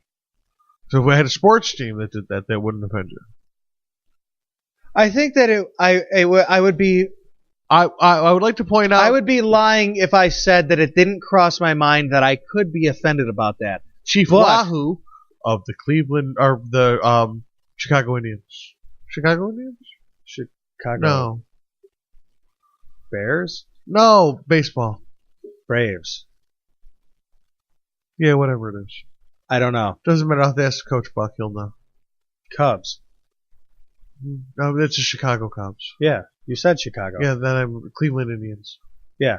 With Chief Wahoo, I believe. That Indian. Yes. Is much more racist. Yes. At least that's the comparison fucking Washington Redskins Indian is like historically accurate. Chief wearing feather thing. The one for the Cleveland Indians, they went much more for the Indian warrior, tough and strong. The Cleveland Indians mascot looks like somebody Bugs Bunny would swindle. Yeah. It's retarded. Yeah, he's offensive. He is offensive. He got a big fucking smile. He's all happy and with one feather. And if there was an Irish or a Chinese team like that, there is an Irish team like Chief Wahoo. There's a mascot like Chief Wahoo. The guy we were just talking about. The Fighting Irish. Have you ever seen? It has nothing to do with drunk. It's not the Fighting Irish. I disagree. I completely disagree. I will. You know what? I want to step up and disagree formally here. As an Irishman, the Fighting Irish mascot looks like a drunk, angry leprechaun, and they're called the Fighting Irish, as though they're all black. All Irish people are short. Well, I'm here to tell you. Yes. It's just that Irish people are short. Yes. All Irish people are leprechauns. I'm here to tell you that we are not all leprechauns. But I don't care. I'm not going to rouse the Irish Brotherhood because honestly, who's getting up that early? What if it was the Albuquerque blackface?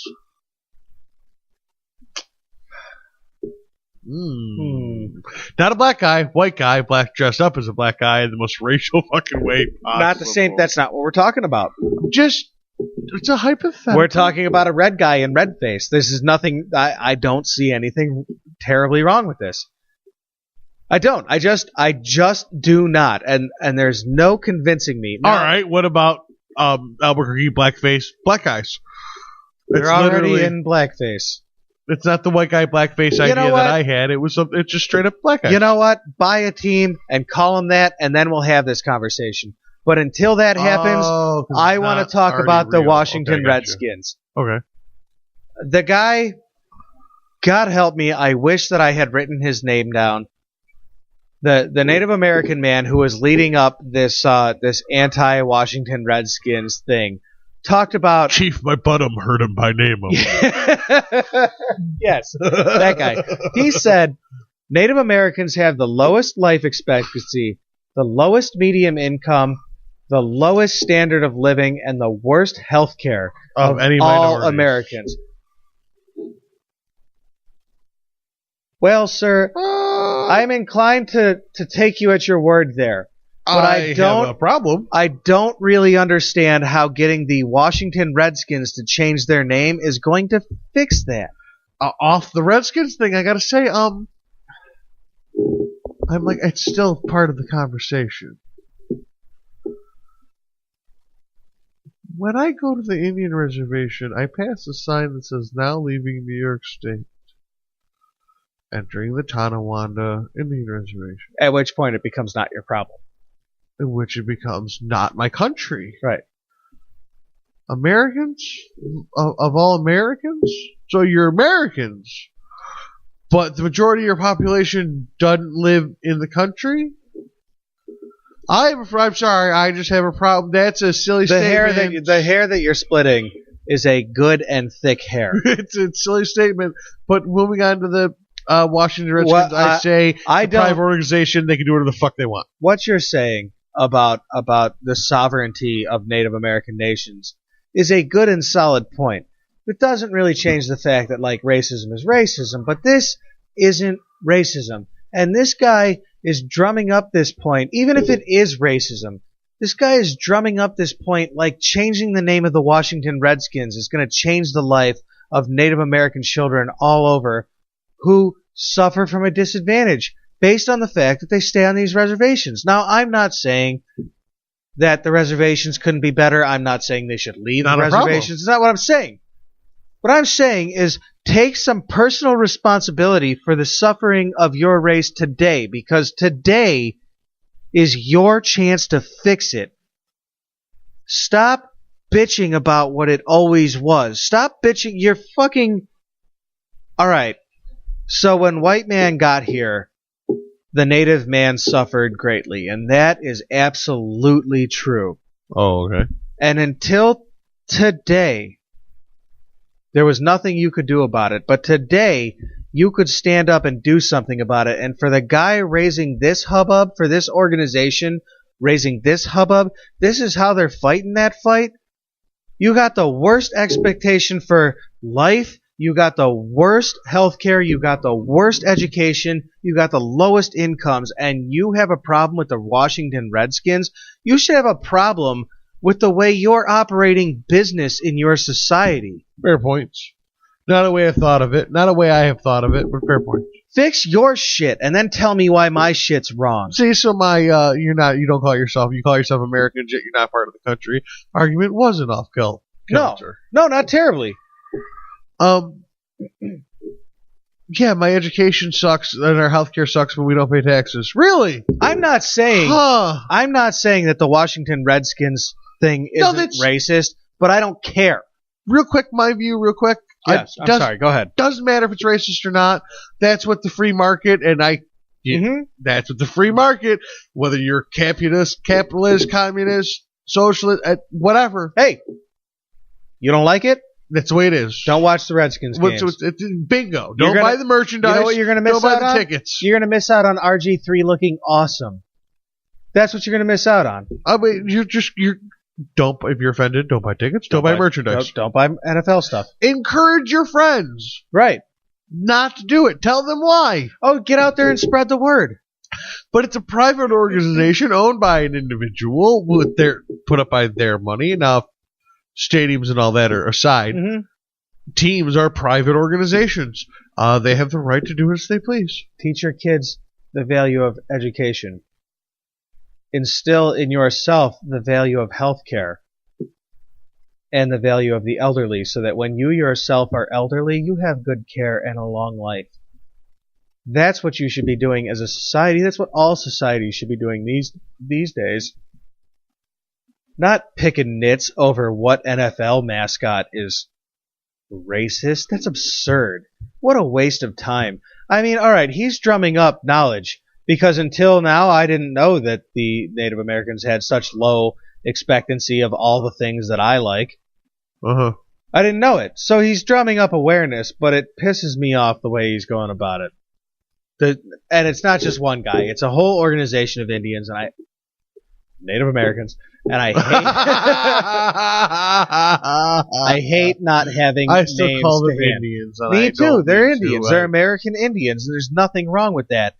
But if there was a Native American or an American Indian in the room right now who wanted to tell me otherwise, I would respect hey man, their you're in the personal room. wishes. I respect you, and when you're out of the room, I'm going to continue to respect you. But I'm going to go back to speaking like I speak. I respect your wishes as I speak sure, to you. Yeah. Absolutely. If your name's Francis and you want me to call you fucking Bob, whatever, I will call you fucking Bob. But when you're out of the room, you're back to Francis. Francis. Yep.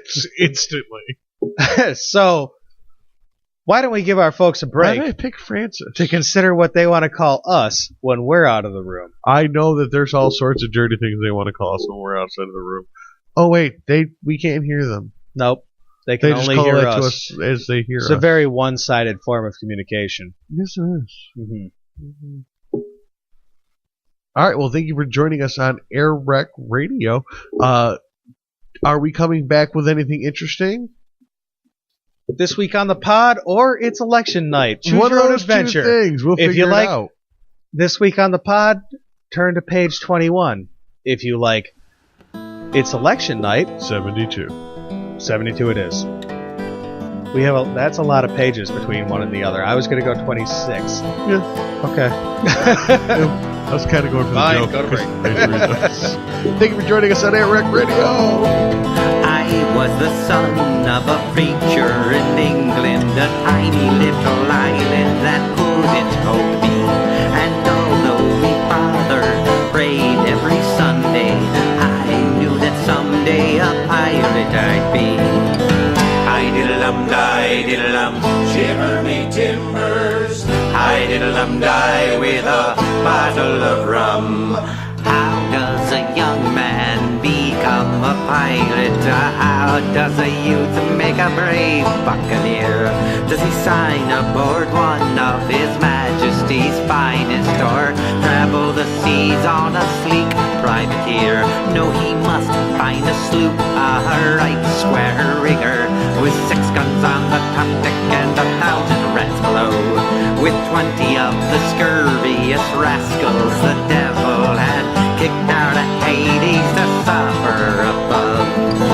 Hi-diddle-dum-di-diddle-dum, shiver me timbers. Hi-diddle-dum-di with a bottle of rum.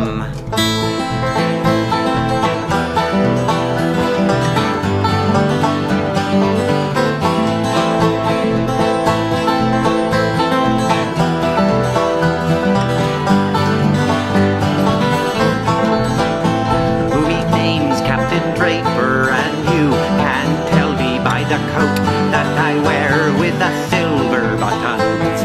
Each one's imprinted with a Jolly Roger. Oh, each one's emblazed with a skull and crossbones. Hi-diddle-dum-di-diddle-dum, shiver me timbers. Hi-diddle-dum-di with a bottle of rum. We're after prizes, we're after plunder. Pieces of 8, a shiny doubloons. We show 'em no quarter with our Jolly Roger, then it's walking off the plank to see Davy Jones. Hi-diddle-dum-die, diddle-dum, shiver me timbers. Hi-diddle-dum-die with a bottle of rum.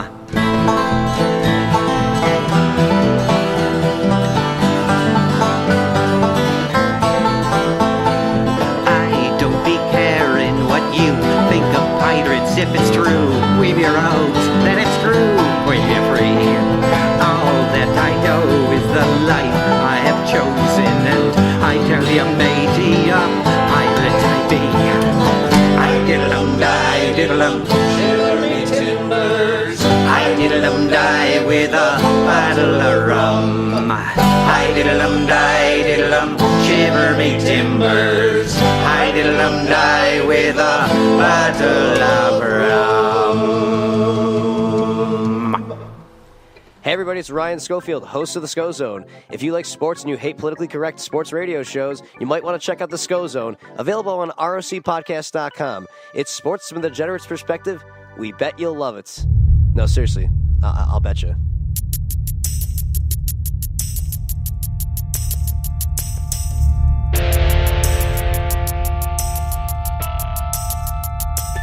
Goth girls, they're the girls that go to see the nerdcore rapper with the geeked out flow at the show. You can see the black lace on parade, I met 100 dozen of them. Hello, I was wondering how goth is my frock. I got this thing for horror movies and mope rock, but I can't shock my hair up, I ran out of stock. And just like that, a front a lot ran out of talk. It was tragic, unheard of, never seen me out of rhymes when they usually come into fatigue bleed. But me here talk good? No, bad talk do. Like my tongue got encrypted right before I lost root. Like my small talk got box rocked on a prior boot. It's moot, she only dates guys with chokes and docs, not brutes, lacking eyeliner like I lack. But look, I'll put a little on plus lip shellac just to stand next to that and dream about love of necessity that has always had to be enough. Cause I can't talk to goth girls, I just stare and stammer. My name is MC Frammer. Damn her if she giggle, damn her double if she laugh. Goth girls like it when you double damn it twice fast. Goth girls are the girls that go to see the nerdcore rapper with the geeked out flow at the show. You can see the black lace on parade, I met 100 dozen of them, but I ain't got laid.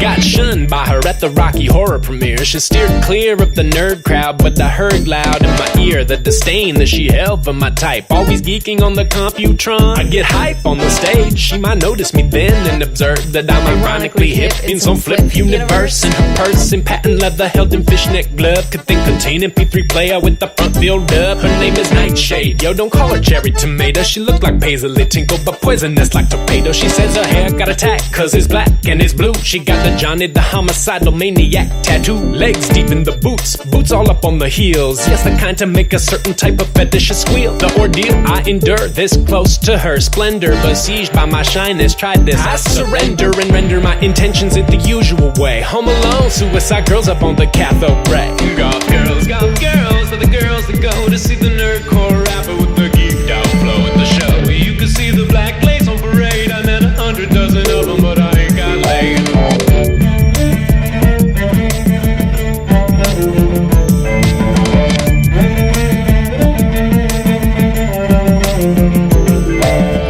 My woman tell me that I shouldn't be coveting.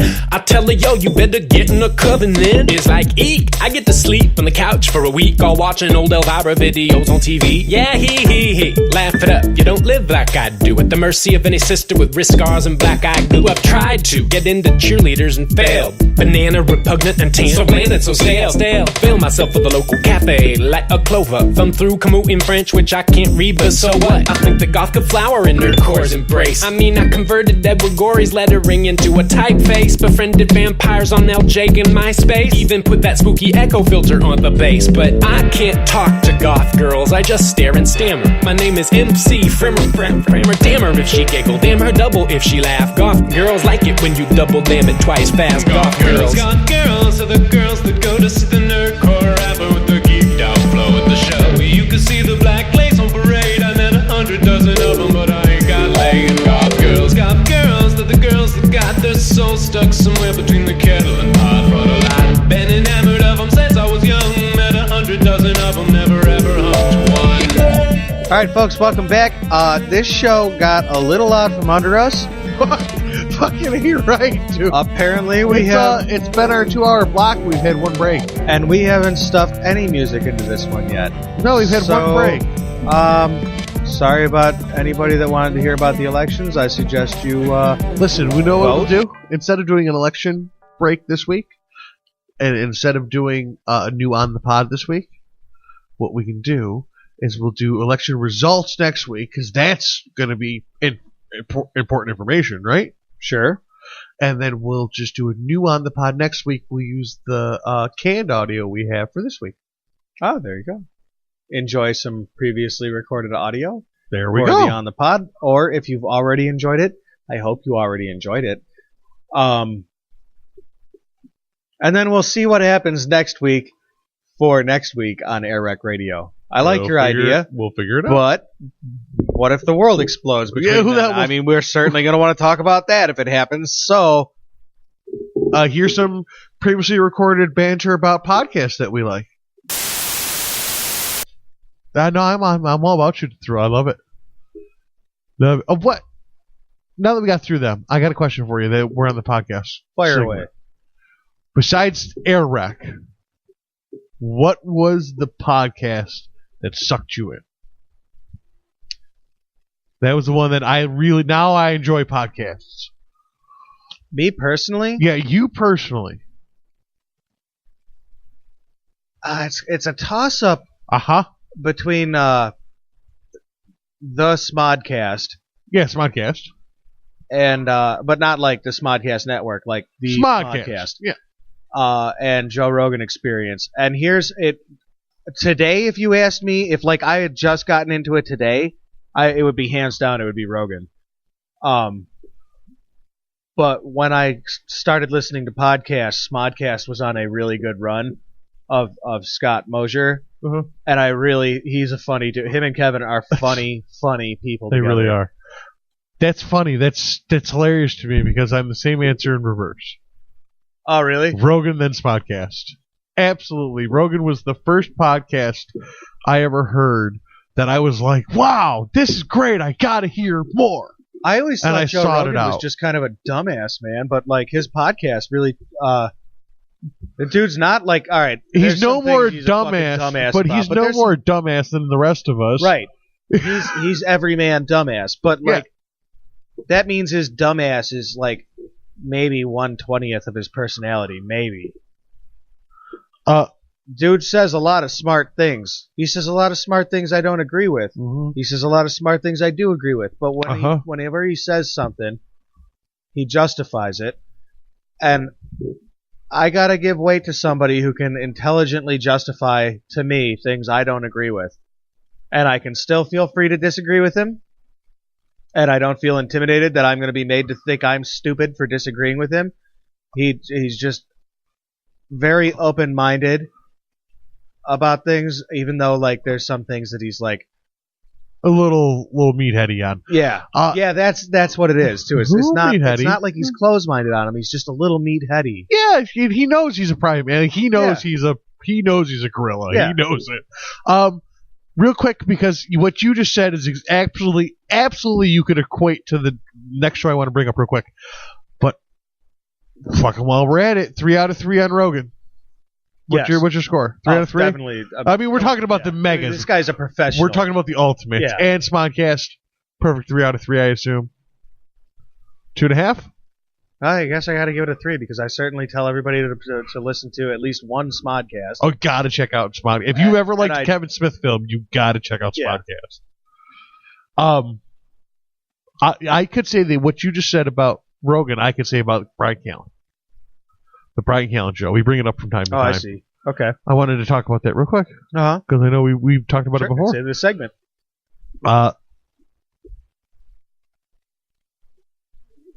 What's your opinion on the Brian Callen show, real quick? I love the Brian Callen show. I know you do. However, every now and then, Brian Callen will have somebody. He has. If you're not familiar with the show, it's an interview show, and he has mostly comedians or authors.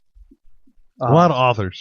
And his authors are like political authors. They're like Or history, a lot of history, yeah. Or education. They're smart. Oh, it's a highbrow show. They're highbrow. It's a pretty people, highbrow show. Even the comedians on there, they get into highbrow stuff, even talking about comedy. But I want to give you an example of something that happens on the Brian Callen show that I can't fucking stand. Corey, would you say something lofty? Lofty, like I am the greatest podcaster that has ever lived? Yeah, okay. I hate when he does that. Oh, you know who? Oh my God, you know who else does that though? But in the reverse, No. Hunter Motz, his partner, Yeah. goes, Yeah. yeah, Yeah. Uh-huh. That doesn't bother me as much. It's something about the way that Brian it just it fucking drives me up a fucking wall. Especially when like his when it's as like sometimes when you said lofty, I thought to myself, what would Brian Callen say? And I said, whenever one of his guests says something lofty and he doesn't have anything ready to say, he goes, Well, I ponder. But his show is awesome, and it's either entertaining or educating, or both, all the time. Okay. So what's your score? 3 out of 3. I learned today on the Brian Callen show that George Washington was bled to death by his doctors as a treatment for the flu. The flu. He had the flu. George Washington didn't die of the flu. He was murdered by malpracticing doctors. Yeah, that was a great little factoid. Fun fact. While we're on the Brian Callen show, I would like to say that if you think education is an issue in this country, you should listen to today's episode of the Brian Callen show. Hunter Motz, his partner on the show, says the trouble with education system is that it's an industry which is not answerable to its customers. That is a direct quote from the show today that they really summed up pretty Very well. Yeah, absolutely. Listen to the show. You don't have to agree with the politics. You don't have to agree with the points they made. But they're going to make points that you don't get other places. And it's good to get fresh input. I don't know that I would say per episode, like on a per episode basis, I'm 60-40. On Brian Callen? I think he's 60-40. Sometimes I find him to be friggin' extremely arrogant. And he'll come out and tell you he's arrogant. But like sometimes I find it not like, as somebody who will do that themselves, I respect that. But sometimes I find you to be extremely arrogant, and I get annoyed with it. Right, so you can't help but understand how I would expect. Absolutely, and I get annoyed with it when you do it sometimes too. So but I'm fine with it when he does it. Yeah, exactly. But I see it happening. And sometimes his guests don't get me. I'm just not. The banter doesn't hold me. My mind wanders. I see that. Sometimes I'll listen to an episode, I'll listen to the whole hour, but I didn't listen to it. Because he does a lot of phone interviews for his whole show is an interview. Yeah. And because he does a lot of phone interviews, sometimes it's very hard to listen to the whole interview because the phone connection is bad. And sometimes I have a hard time getting over the politics, and I don't think it's so much him as it is his father. Yeah. But sometimes I have a hard time getting over the politics. I love listening to his father talk. Oh, he's so eloquent, and he's all about hearing what he said. And intelligent, and he knows what happens, and all that being said, I got to give Brian Callen a perfect 3 out of 3. Okay, good. We can agree on that. Yeah. I listen every week. I have been subscribed for months and months and months, and I would absolutely suggest to anybody who's interested in any kind of talk radio, would absolutely find at least 50% of what he said either entertaining or inflaming, and either way, you're doing it right. Yeah. You got any more? There was ROCpodcast.com. Yep. And the handful of like big megastar favorites. I have you got one more? Yep. You got one more? Let's hit your one more, and then maybe next week we'll do some more fringy, or we'll do more ROC podcasts because we only did half of them, and we'll do some more fringy shit instead of just the big ones. I listen to a bunch of science podcasts, and one of my favorites is unfortunately only ever about a half hour long, and that breaks my heart because it is a terrific half hour. It's called Recycled Electrons, and it's Recycled Electrons. You told me about this show before. Yeah, It's two British astronomers. Both of them had different projects, but they just are colleagues. And one of them got a DWI. I know that this show is the result of community service. I think one of them got a DWI, and they started making a podcast. And the community service, the podcast is the community service that he agreed to as part of his sentencing. And that term is almost over, but they're going to keep making the show because they've just found that it's a delightful little excursion. And these guys are like, first off, they're scientists that say fuck, which I love. I think maybe that's why I like Doc. Oh, I should have threw him in there. They were this actually week. on... I'm going to throw him in on the end. I got one more late entry. They were actually on your I Fucking Love Science that you're subscribed to on Facebook. They did something. I don't know exactly what all that's about, but they did something on that recently. They talk about space and new discoveries, and they're sarcastic and sometimes a little condescending in a British way, but it's not like actual condescendence, because like when you point at the American government and say, look at these fucking idiots, it doesn't actually make you condescending. It just makes you available or able to point at fucking idiots and say, look at those fucking idiots. Today on their show, I learned that our new most distant galaxy is so far away that it's hard to describe how far away it is. Yeah, we talked about this. This is great. Normally when you're measuring distance, you talk about light years. And what a light year is how far light can travel in a year. In 365 Earth days. Now, the universe is suspected to be 13.8 billion years old. I'd like to point out that the first word in that pertinent part of that statement is suspected. Right. Okay. Well, yeah, we have no solid evidence. Okay. We have scientific theory. Just pointing it out. That's why I said it. 13.8 billion years old. So what that means is that no light could get here by now that didn't originate. It couldn't have originated more than 13.8 billion years ago.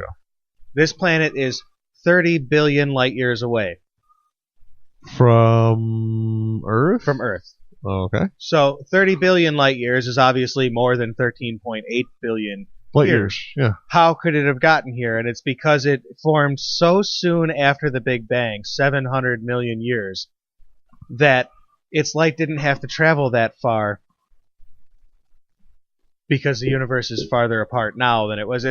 It blew my mind. I listened to it's a matter of the expansion of the universe and time. Versus, and where we are compared from expansion from the Big Bang epicenter. So, by the way we measure distance... How close are we to the epicenter? I don't know. By the way we measure distance, it's 30 billion light years away, but it's not literally 30 billion light years away. It's 30 billion light travel years away now. 365 Earth days. Yeah, per year of light travel. Yeah. Yes. I had to listen to that segment of that podcast 4 times to be sure I had any idea. What the hell just happened here? What the fuck they were talking about. But when they were done, my mind was blown. Mm-hmm. On a much more easy to comprehend little factoid that I picked up from there. The Martian Olympus Mons is taller than the Martian atmosphere. This is a mountain range.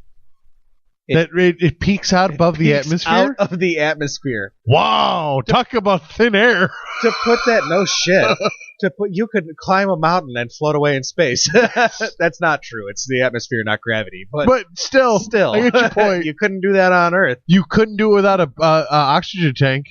To the no, you sure could. Well, you couldn't do anything on Mars without one of those at least. Well, fair enough, but you know what I'm saying. To contrast, Earth is smoother than a bowling ball. Yeah, absolutely. Our tallest mountains to our deepest ocean trenches. The difference... Mariana Ravine, the Mariana Ravine? Divide, I think. I think you had it right the first time. Ravine, you're right. Ravine. The difference between our tallest peaks and our lowest valleys is less than the difference in the surface of a bowling ball when scaled. What was the tallest Earth mountain? Fuck, what was Mount it? Everest. Was it Everest? Fujiyami. I thought it was What's that Fuji? one on American Ninja Warrior? It's that one. Fuji. No. Fuji. No, the Fujiyami. Okay, I The don't one know. the Ninja Warriors scale. Shit, somebody The tell fake us one. because we don't know. Because I didn't think it was Everest. I thought Everest was like the second. The Himalayas. No, I know that's not damn. I Mount Rushmore. know that's not true. Fuck the hell out of here. What's wrong with Mount Rushmore? Nowhere near. And it's not barely any. It's barely a mountain. I don't know. In comparison, It's not really part of the story. I'm sorry, I got off. Is there anything No, else? you didn't. You got right up to the edge, and then fucking we're like, you know what? I don't really feel like finishing this. No, sure no. Is there anything else you had about your sci-fi? Your sci-fi pod? I recommend that you listen to Recycled Electrons. What's your score? 3 out of 3. I'll give it a shot. I How's the definitely sound recommend quality? it. Terrible. All right. They do their show I'm over the already phone. giving it a 1. They definitely do their show over the phone, and on top of that, I'm okay receiving that. like one guy records on his end, Mm-hmm. and the other guy records on his end, and it sounds like instead of taking their raw audio a piece, they take the phone audio a piece. So it's like both guys are on the phone instead of like both guys are in the room. They're doing it backwards. And to top it off, they have British accents. Yeah. So listening, that's I listen to 2 black guys. So I heard. I listened to them maybe worse 4 times to understand what they were talking about how far away that galaxy was. By the way, the previous record holder, half as far away. Wow, This that's good shit to is know. double as far away as we thought the farthest galaxy was. That is good to know. Next week, because you reminded me of a podcast I wanted to do, but we're out of time. We're out of time for podcasts. Yeah. We're out of time for podcasting. Next week or next time. I don't want to promise next week because every time I do that, it fucking never happens. Right. Next time we do this segment, I want to talk about weird medicine with Dr. Steve, a Riotcast Network show. I want to hear about it. On iTunes and Stitcher. I'm going to talk about Voss and Bonnie's My Wife Hates Me. Also a Riotcast They were on podcast. another show this week. They were on I believe they were. Brian Callen. Were they on? I think so. Rich Voss and Bonnie McFarlane. There was a husband and what? No, they were on Rogan. They were on Rogan. They were on Rogan? Yeah. That makes sense. Yeah. And I'm surprised I didn't hear that one. And no, that was not them. There was a different Then people. it wasn't them. Still, listen It wasn't to Rogan. them. Listen to them too. Absolutely. And I'm going to talk about the Davy Mack Sports Program. Yeah. Also a Riotcast That one's going to fall on podcast. deaf ears. It's you actually might. Yeah. You might like it. I might pull an audio clip. You might like it. Maybe. Yeah. Hey, What man. happened?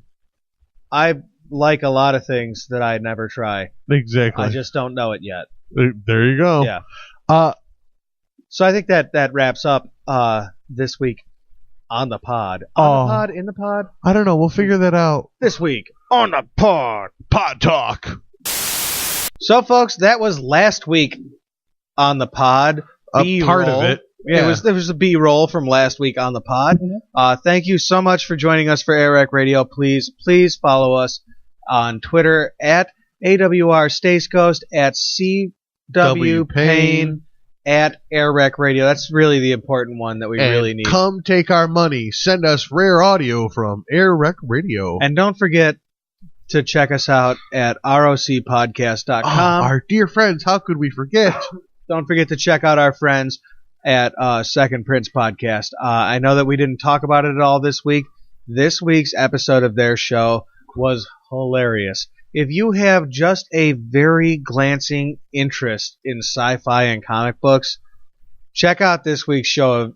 I haven't episode of listened that yet, show. but that will be top priority tomorrow. It was hilarious. They had a funny episode this week. Check it out, secondprincepodcast.co. And .com. They got .com. Also, and Under lock and key. .com. It turns out good for them. Guess where else you can find them? Oh, ROCpodcast.com. Yes, you can find that at ROC. You're welcome, Vinny. I'll cram it down people's throats for as much as you want. Over and over and over again. Absolutely. So, again, thank you to all of our listeners. Loyal Wreckheads. Don't forget to email us audio from the first show. Second or third. I'm sorry, from any of the 3 lost episodes. First 3 lost episodes. If you can find it, send us some audio from it, and we will send you what? $20. Cash money. Semi-redeemable for cash money. Visa or MasterCard. Or Amazon gift certificate. Or we'll discuss it when you win, what you need. Something worth cash. Yeah, with cash. You want an iTunes gift card? Whatever. We got a $20 value gift to you. To you. For being the loyalist of lingering Wreckhead. All right, Corey. I'm kind of wore out here. Why don't you pour me some of that sweet-ass sassafras tea?